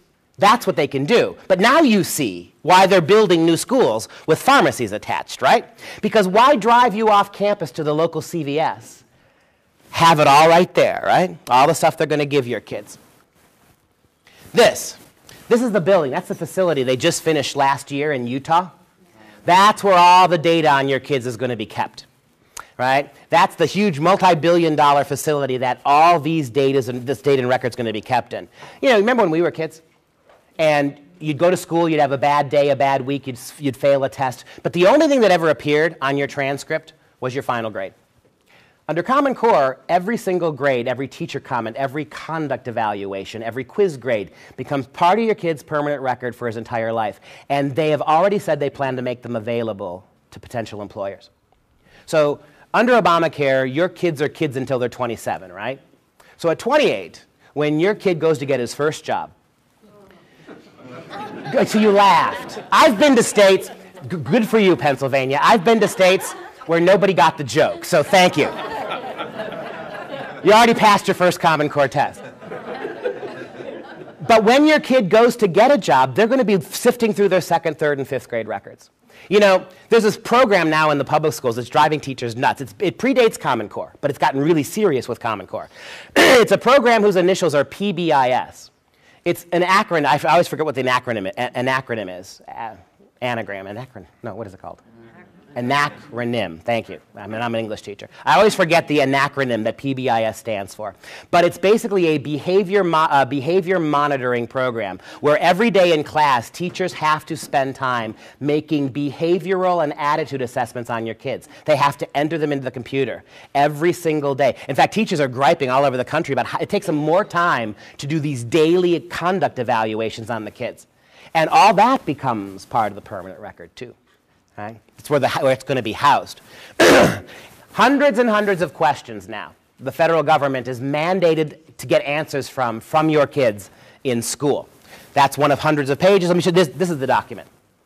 You look this up online.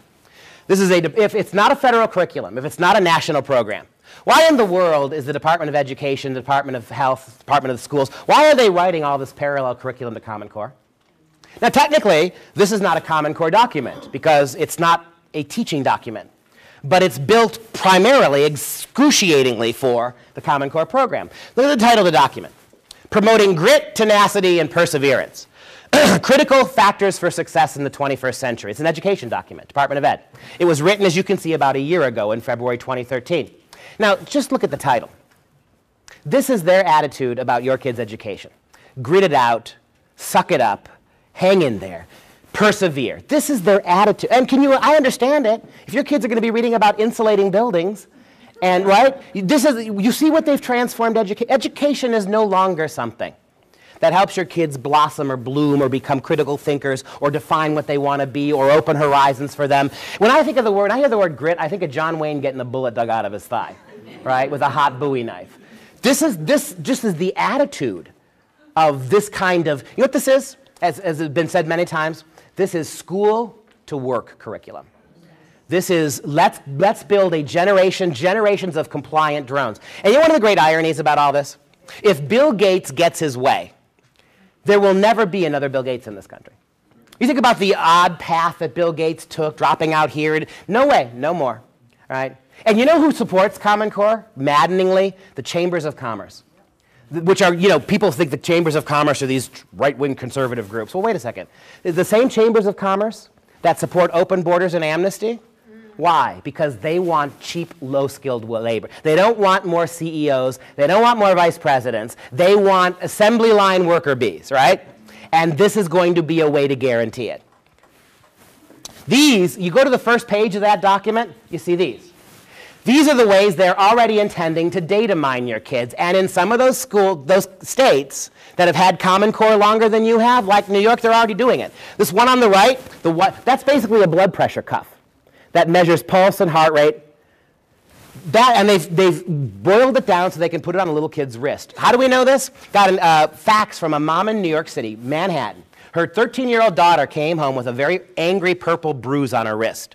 And mom said, what happened? Well, they pulled this little girl into a room. They put that on her wrist. They had it too tight. They pulled her into a room. They asked her over 600 questions, including questions like, do your parents vote in the do your parents vote? Did they vote in the last election? Who did they vote for in the last election? Are there guns in your house? Would you feel better if somebody from the school came and took those guns away? Are your parents divorced? This little girl's parents were. Would you feel better if the school helped you live with the parent you wanted to live with? All right? Hundreds and hundreds of such questions. This is another one, the facial expression camera. Right? It's a camera that when your kids get laptops at school, you better be very careful. A lot of schools are moving, even some Pennsylvania school districts are moving to just laptop computers, no other school supplies for high school kids. When you get these computers from the schools, inevitably they have NASA quality global satellite positioning. They know where it is all the time. And many of them now are being equipped with facial expression cameras. When your kid opens his state laptop and turns it on, he is immediately everything he does on the computer is recorded. They record him. They're literally filming him. Now, I'm not suggesting that there's somebody sitting at the other end of that watching it. This is like the NSA spying business, right? Where they gather all your phone calls and dump them in a file. Then if they ever need to investigate you for any reason, they can go back into that file and piece those conversations together, right? But think about the implications of this. Your 8-year-old daughter is doing her math homework on her computer in her nightgown. Or the computer's on and she happens to walk out of the bathroom after taking a shower. All this gets recorded. Anybody who walks in the range of that camera, right, while the computer's on, that becomes part of the data profile. All of this gets dumped into your kid's file, along with all those marks and grades and exam scores.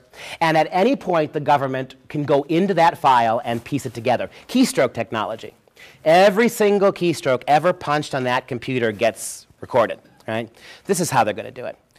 And they want to biologically have posture analysis seats in classrooms. Do certain subjects or topics cause your kids to shrink down in the anxiously? The pressure mouse, right? Do certain themes or content or subject matter cause your kid to squeeze the mouse more tightly or cause their palms to sweat more? Do you know they're even working on right now an MRI for classroom use? They're creating an MRI, a brain scan that they can use in classrooms to monitor your kids' brain waves when they listen to and study and read in school. That's the brave new world. And this stuff, now, I guarantee you somewhere some of this is in your Pennsylvania schools. But I know it's in New York schools, and I know it's in Kentucky schools. And one of the reasons Florida, right, we talked about those 3 schools, right? I already told you what happened in New York. The freaking out going on. Right now, there's dozens of New York Democrat lawmakers crafting legislation to kill Common Core in New York. You've got the New York State Teachers Unions calling for the head of the Secretary of Education who brought it to them. This is a big problem. Kentucky has put a moratorium on any new Common Core standards coming into the states after 2 years of horrible performance and is looking for a way out of math and English. Florida last summer, test grades were so bad that Governor Scott managed to pass a bill through the legislature that prohibits the federal government, 2 big testing agencies, from testing the kids nationally on Common Core in the state of Florida. It means the state's still stuck with the standards, but the feds can't measure them. They can't test them. That's a big first step, right? And Florida did that much, right? So these are things that you can think about.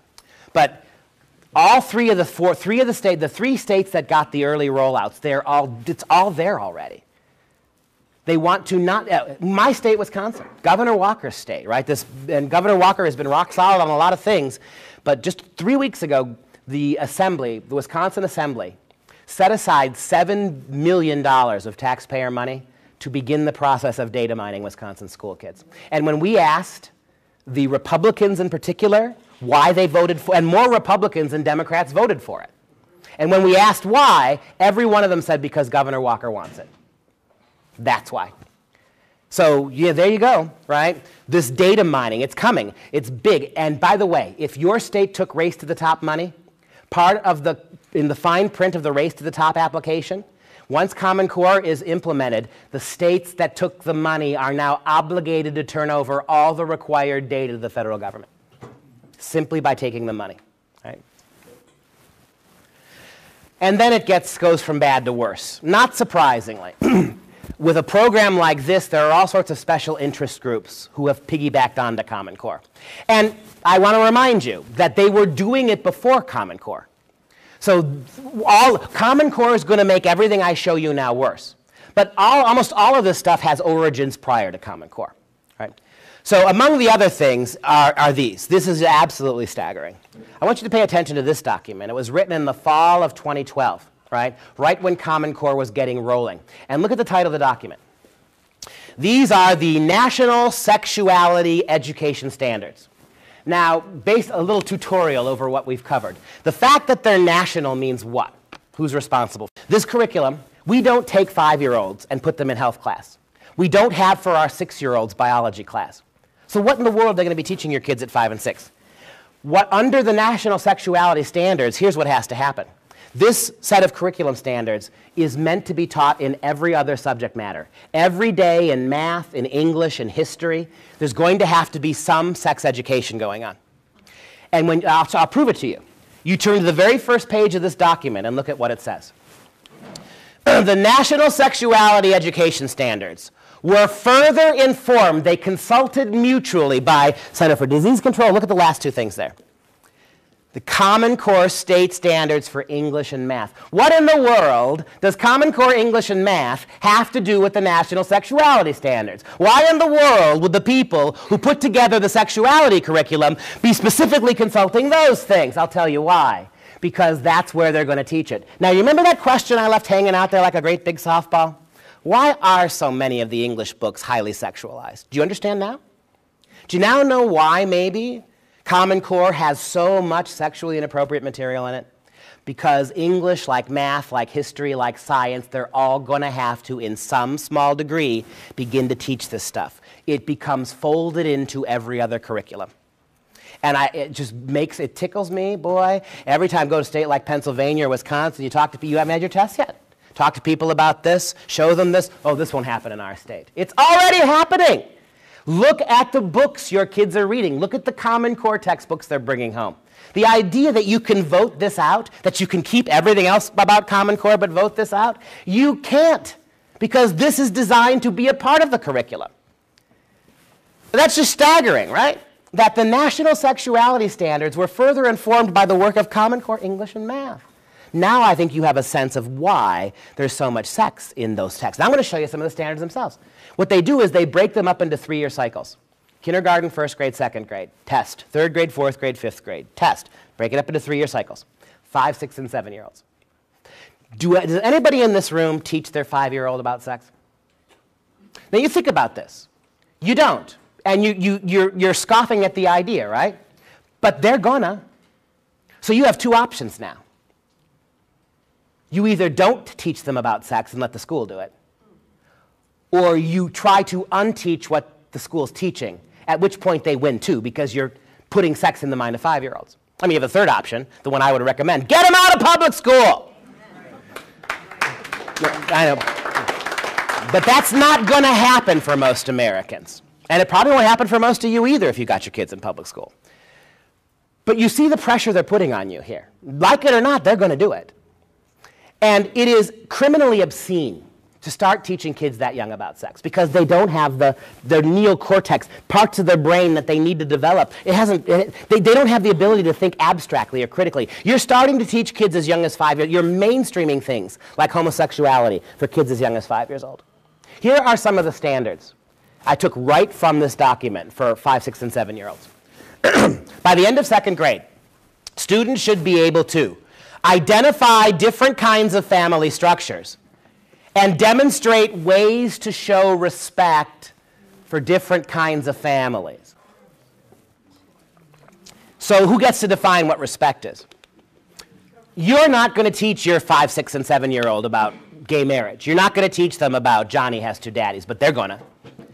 So now the state's telling your kids that by the time they reach 7 years old, they will find ways to show respect for different kinds of families. Do you think it's possible in the eyes of the state to show respect for gay marriage if your kid doesn't support it, or your family doesn't, or the biblical tradition or Jewish tradition or Muslim tradition out of which you come doesn't support it? And what does this have to do with sex ed anyway? I thought sex ed, and I don't believe it belongs in the schools at all, but I thought sex ed was all about keeping kids safe.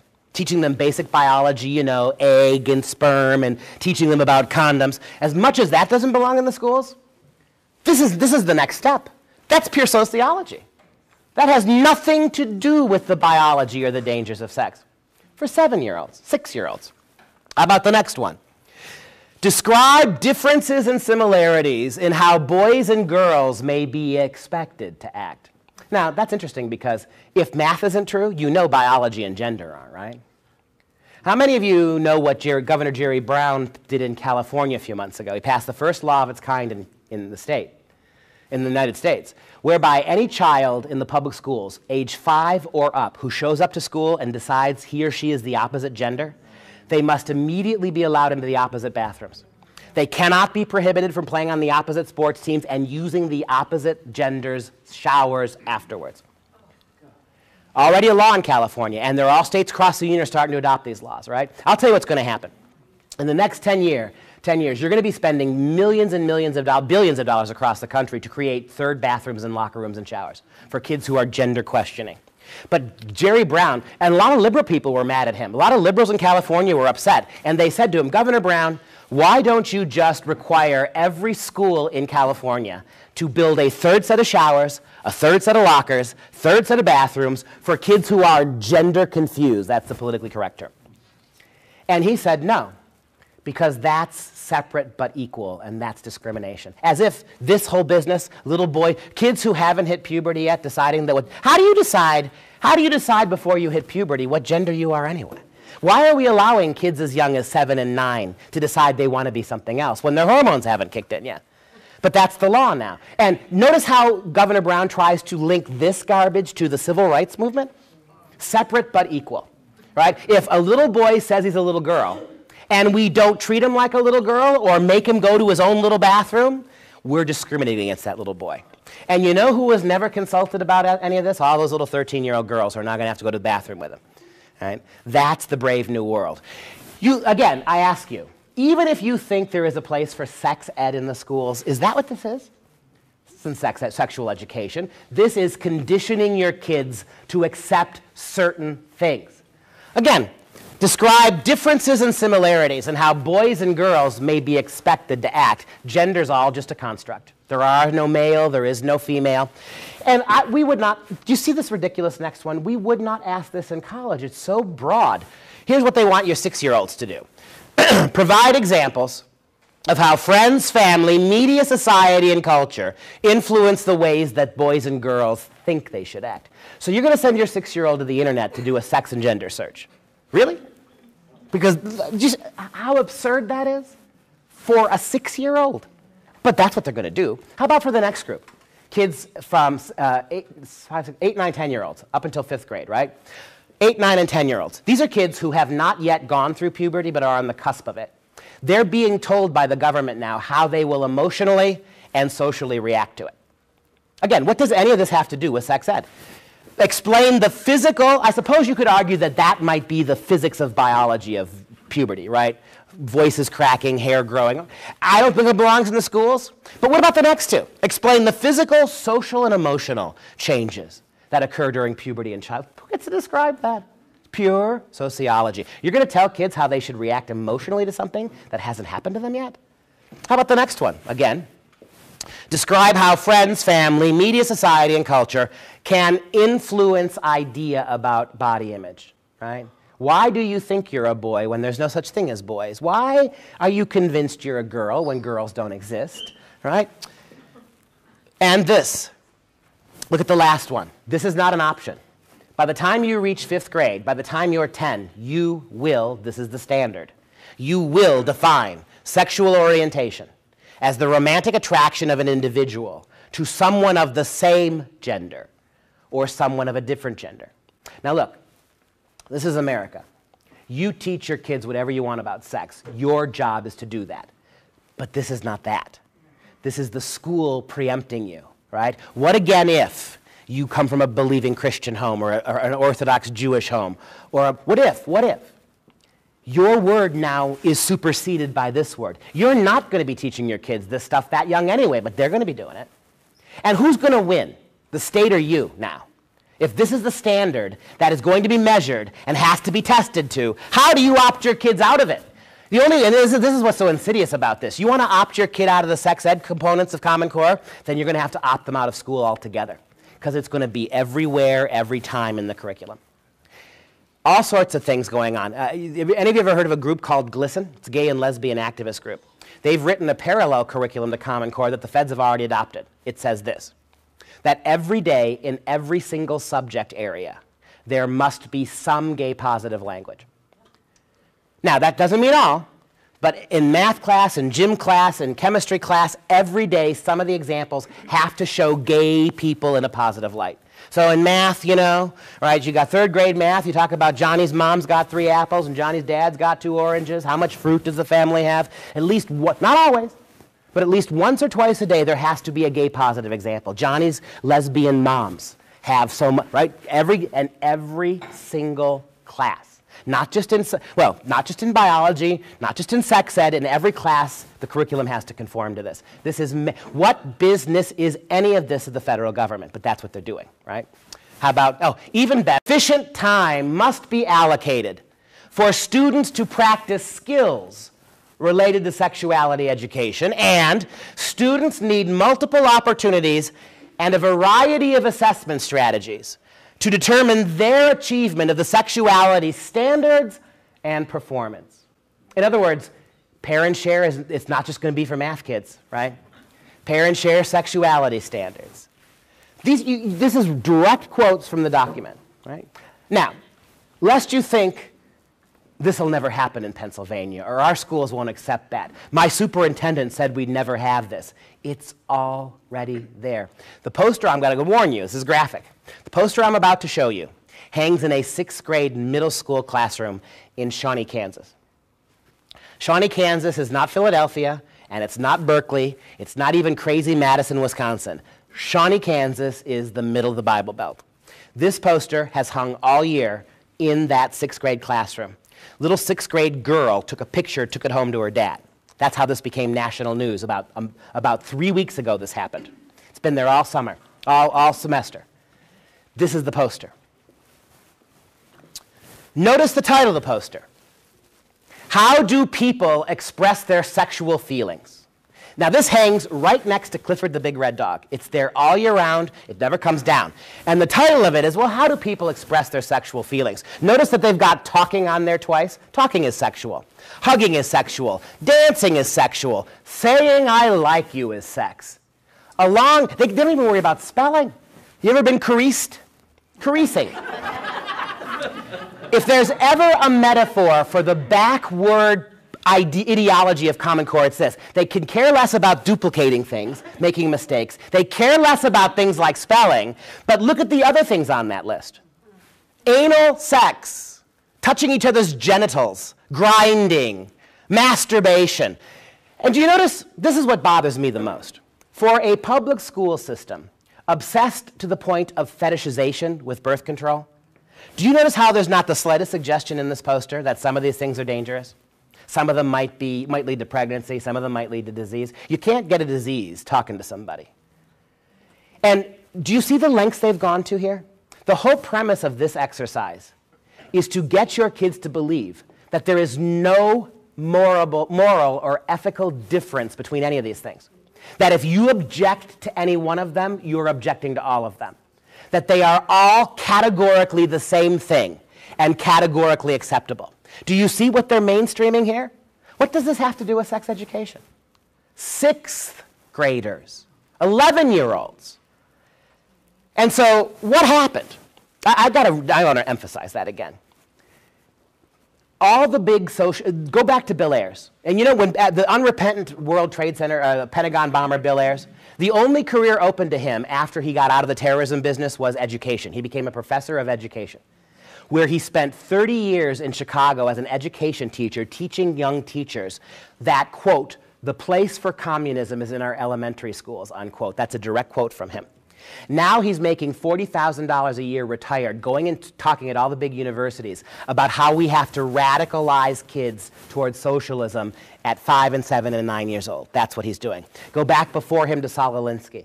And Alinsky said, forcing kids to separate morality and sex is the single best way to make them Marxists. This goes back to Karl Marx, right? Why are they doing this? What does this have to do with government control? The single biggest enemy to this kind of big government statism is Christianity, Judeo-Christianity.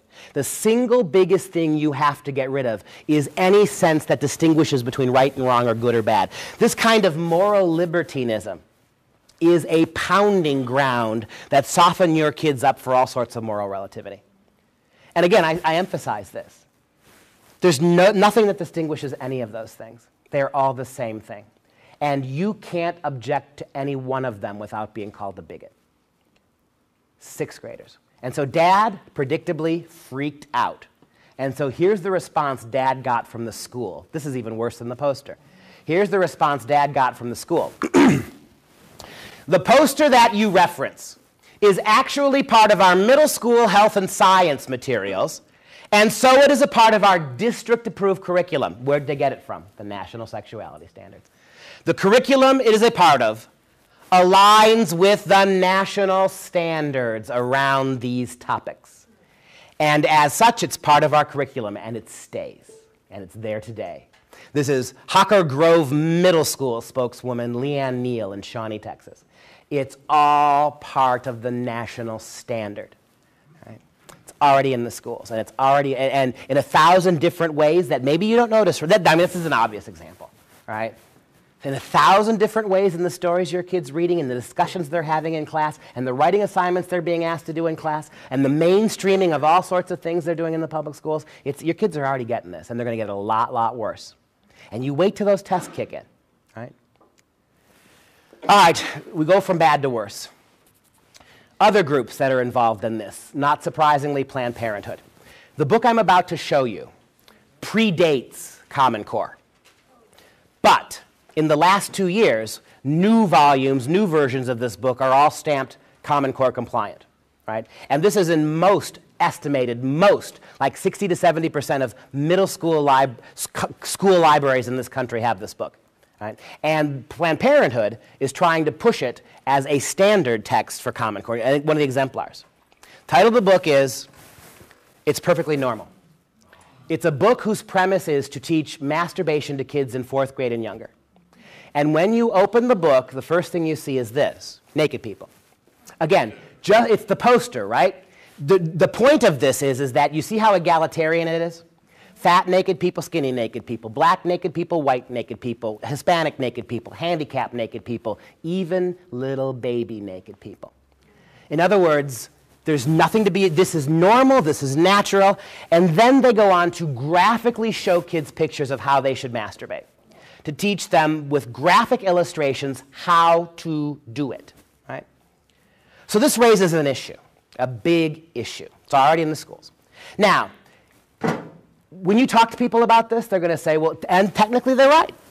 Technically, the national sexuality standards do not advertise themselves exclusively as Common Core. But I showed you in the first page where Common Core is English and math, that's all they had so far. That's what they referenced. So they'll tell you this will never come to your school. They'll tell you it's not Common Core, you're making this up. It's all Common Core. And if you get rid of Common Core tomorrow, you're still going to have to find a way to get rid of these because they'll just linger that on. But this is where the schools are. Common Core is a much broader swath now, a much broader opening for them to jam all this stuff in. And even if you close it down, you're still going to have the stuff. And you see all the ways that it's linking itself up with Common Core. We have a document, over 200 clinical developmental child psychologists, social workers, who have worked with kids developing. And they are furious. They've signed a petition calling for the immediate ban of Common Core because it is doing serious damage to the development of young kids, forcing them to deal with issues like this at those ages. They can't process it. Their little minds haven't developed to that point yet. I'm going to show you a short clip from one of those doctors. This is Dr. Mary Calamia. She's a clinical social worker in New York, one state over, right? And she testified before the New York State Senate about this. It's one of the reasons why New York is now trying to get out of this. And she speaks for the 200 on that list. If you want to go to that website I'll show you at the end, we brought Dr. Gary Thompson to Wisconsin. Anybody heard of him? Dr. Gary Thompson is a Utah child psychologist. He's got 2 children. One is special needs, and the other is developmentally accelerated. She's really smart. And so both his kids have been completely cut off by Common Core. He came to Wisconsin. He's been in all sorts. Glenn Beck interviewed him for an hour on one of his programs. He's been all across the country talking about this, become an activist. You can see, if you go to that website, you can see Gary Thompson's testimony. He absolutely devastates them, right? This is bad for kids. And these people are Democrats, they're Republicans, they're libertarians. I want to show you Dr. Mary, right? This is one of the things that helped begin to turn this around in New York. This is her experience with Common Core. Good afternoon. I'm a licensed clinical social worker and I'm a psychotherapist. I work with parents, children, and about half of my caseload is teachers also. My caseload represents about 20 different school districts in Suffolk County. In the fall of 2012, my phone started ringing. I started getting an inordinate number of referrals of students, a lot of honors students, 8th graders mostly, who were self-mutilating. They were cutting themselves with sharp objects. and they were burning themselves with cigarettes. My phone never stopped. And I didn't know why. I asked the kids, and all they kept saying was, "We can't take the pressure, it's too much." I also started getting a lot of elementary school students referred to me. They were refusing to go to school. They said they felt stupid and that school was too hard. They were throwing tantrums, begging to stay home, and upset to the point of vomiting. I was hearing from parents about kids bringing home homework they couldn't help them with. I was alarmed to hear that in some cases there were no textbooks for the parents to look at, and they had no idea what their children were learning. The teachers were reporting a staggering level of anxiety and depression, and that was when I first heard the term Common Core and learned about the standards that we now say set the bar so high anyone can walk right under it. Everyone was talking about the tests. As the school year progressed and the tests loomed, my patients were increasing their self-mutilating behaviors. They were complaining of insomnia, panic attacks, loss of appetite, depressed mood, and in one case, suicidal thoughts that resulted in a 2-week hospital stay for an adolescent. I don't know of any formal studies that connect these symptoms to the Common Core, but I really don't think we need to sacrifice an entire generation of children just to get the correlation. The Common Core and high-stakes testing is creating a hostile working environment for teachers and consequently a hostile learning environment for students. When I first heard about the Common Core, APPR, and high-stakes testing, my first thought was, who is going to rate the parents? I see children and teenagers who are exhausted, running from activity to activity, living on fast food, then texting, using social media, and playing games well into the wee hours of the morning on school nights. We have children taking cell phones into the classrooms, tweeting and texting each other all day. We have parents, and yes, parents, who are texting their children during the school day. Let's add in bullying and cyberbullying that torments our children, even to the point of suicide, and the interminable drug problem that we have. And these variables affect student performance, and we make the teachers responsible for their performance. The SED holds them accountable, substituting innovation and individualism with cookie-cutter standards, believing that's going to fix our schools. We can't regulate biology. Young children cannot engage in the type of critical thinking that the Common Core calls for. That would require a fully developed prefrontal cortex, a part of the brain that is not fully functional until adulthood. The prefrontal cortex is responsible for critical thinking, rational decision-making, and abstract thought, all things that the Common Core requires prematurely. We give children pre-assessments, tell them to succeed, and then give them tests on material they haven't learned and tell them it's okay to fail. They cannot resolve that mixed message. Last spring, a 6-year-old encountered a multiplication sign on the NWEA first grade math exam and asked the teacher what it was. The teacher was not allowed to help him and told him to just do his best. From that point on, the student's test performance went downhill. He couldn't shake off the unfamiliar symbol and couldn't believe his teacher wouldn't help him. The Common Core requires children to read informational texts that are owned by a handful of corporations. They don't have a filter to distinguish good information from bad. So whatever you put in front of them, they take that as gospel. They're literal. So when we give them a textbook that explains the Second Amendment as, the people have the right to keep and bear arms in a state militia, they will look no further for clarification. We ask them to write critically using emotionally charged language to persuade instead of inform. They don't have that functional prefrontal cortex, so they tap into their limbic system, which is the part of the brain that involves basic human emotions, anger and fear being the foremost. So when we ask them to use emotionally charged language, we're actually asking them to fuel their language with fear and anger and aggression. They cannot temper this judgment. They don't have the ability to do that. So we teach to the test, which I think doesn't really measure learning. I think the tests measure endurance and resilience. Only a child who can sit still for 90 minutes, come back the next day and do it again, and the next day again, can succeed. I'm going to introduce you to a couple, I'm almost done. I'm going to introduce you just a couple of student stories, okay? A couple of the faces of the Common Core. We have an entire third grade class that spent the entire day sobbing after one testing session. A second grader who witnessed this is now in 3rd grade and won't go to school.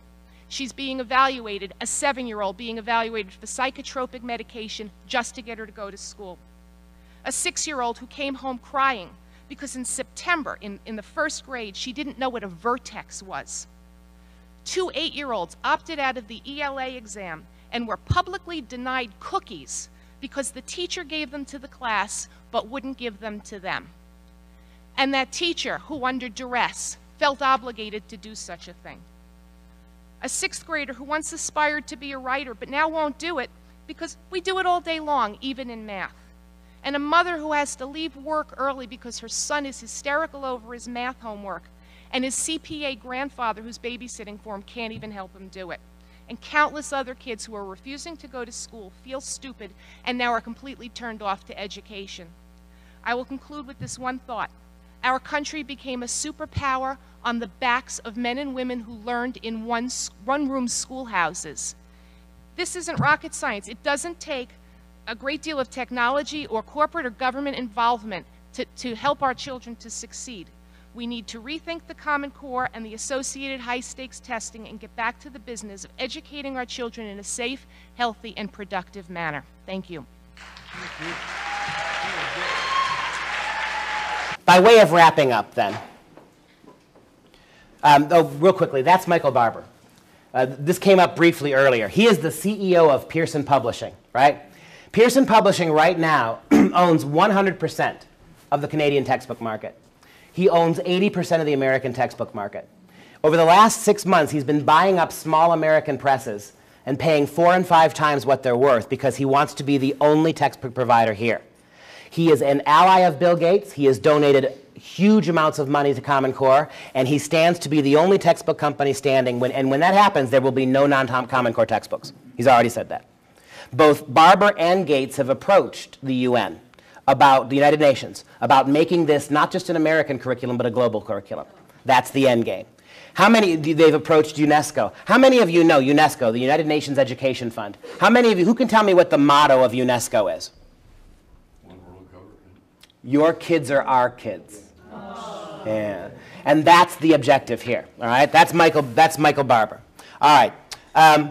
That right there is the website. If you want this information, go to that website. You can get it for free. If there's anything you can't find, email me or email us. We'll make sure you get it. As I wind down, I have a couple of comments. Inevitably, when I end this, it's depressing, but people always say, well, what can we do? So I'm going to take a minute and tell you that. The first thing I want to say to you is that, and I'd ask you to, can we please have a round of applause for the hosts here who brought us here and let us use this? Let me tell you a little bit about them in the JBS. They've been looking out for this kind of stuff for 50 years. This is precisely the kind of things that for 50 years the men at those tables have been helping America to understand. One thing you can do if you are serious now about this is talk to them. They have all sorts of networks. They've been doing this for years. They can help organize to fight this back. Consider joining with them on this. Or find other groups. This is a good one. This is the best one out there. But get involved. Because here's what's going to happen. They're waiting you out. This has already got a 2-year head start. Now you know about it. They're going to wait you out. Here's what you can do to forget the federal government. It's a lost cause. If you want to fix this, get on the case of your state and local congressmen and senators. Get on the people in your state who represent you.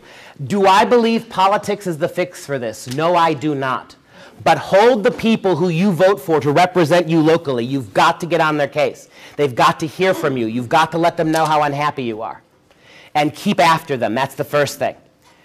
What's going to happen in Pennsylvania next year sometime, after your kids take that first test, there are going to be a lot of moms and dads who are suddenly wide awake. You have got to keep the pressure on until then, and then push harder. The only way you're going to win this is if enough moms and dads get mad. The politicians will have to be dragged, because there's so much money being thrown at the states by the federal government to simply blindly take this, that your politicians won't do it unless you make them. But I'm telling you, and I'll give you an example. Down in Wisconsin, I was walking through the State House in Madison, and I get this psst like a drug deal or something, right? There in one of the dark recesses, it was something out of a film noir. Out of the dark recesses of the State House, I walked over there, and a guy ushers me into the darkness. It's a Democratic state senator from Madison, Wisconsin. And he says to me, Dr. Pesta, he's a Democrat who's opposed to Common Core, but he's afraid to say so publicly. He pulled me aside and he said to me, you got to do me one favor. When you talk to your moms and dads, tell them this for me. I've been a state senator for 20 years. I tell my staff, I tell my aides, if you get 10 phone calls on any issue, it's a big deal. I can count on one hand the number of times in the last 20 years I've gotten 10 phone calls about anything. When we local politicians hear, if we get hundreds of calls, it freaks us out. If we get thousands of calls, we're sweating bullets. Right now, the State House in Madison is being nothing. Tens of thousands of calls are piling into these people. And it's forced, they know they can't drop it. They're getting really upset about it. Politics, you have to drag them. But the way you do it, I've given, I think, 139 talks on Common Core now. And in those 139 talks, I've talked to maybe 30,000 people. Statistically insignificant. But 30,000 phone calls to a state legislature is huge. What you have to do, if you are serious about trying to fight this, and I look around the room today, and this is almost always the case, 70% of the people who show up at these talks are grandmas and grandpas, not moms and dads. The vast majority of moms and dads, they're working 2 jobs, they're not paying any attention. Here's what I'm telling you. It doesn't take that many people. But the first and foremost thing you have to do is get other people to listen to talks like this, to get other people to pay attention.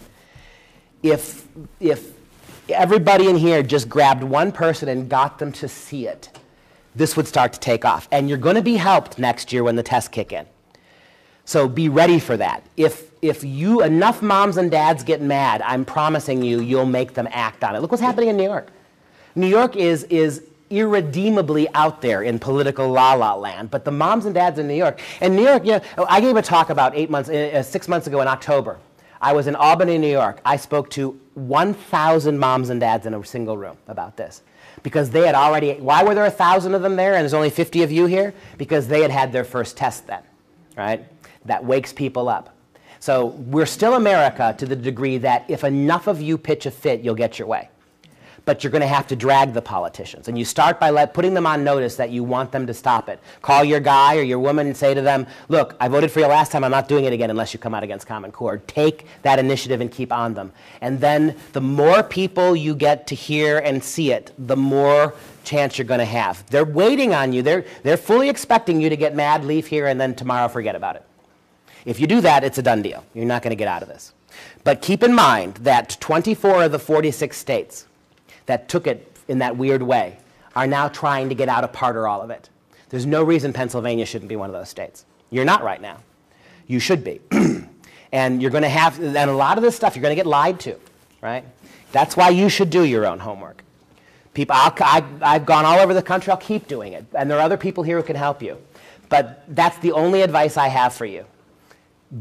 Get with your politicians in the state and let them know how you feel, and then try to, if you got a granddaughter, you got a niece whose mom isn't paying attention, try to wake them up. They're going to see it soon enough when the same thing's going to happen in Pennsylvania that happened in New York and Kentucky and Florida. It's not going to be good. But you're going to have to build on that momentum and keep pushing forward.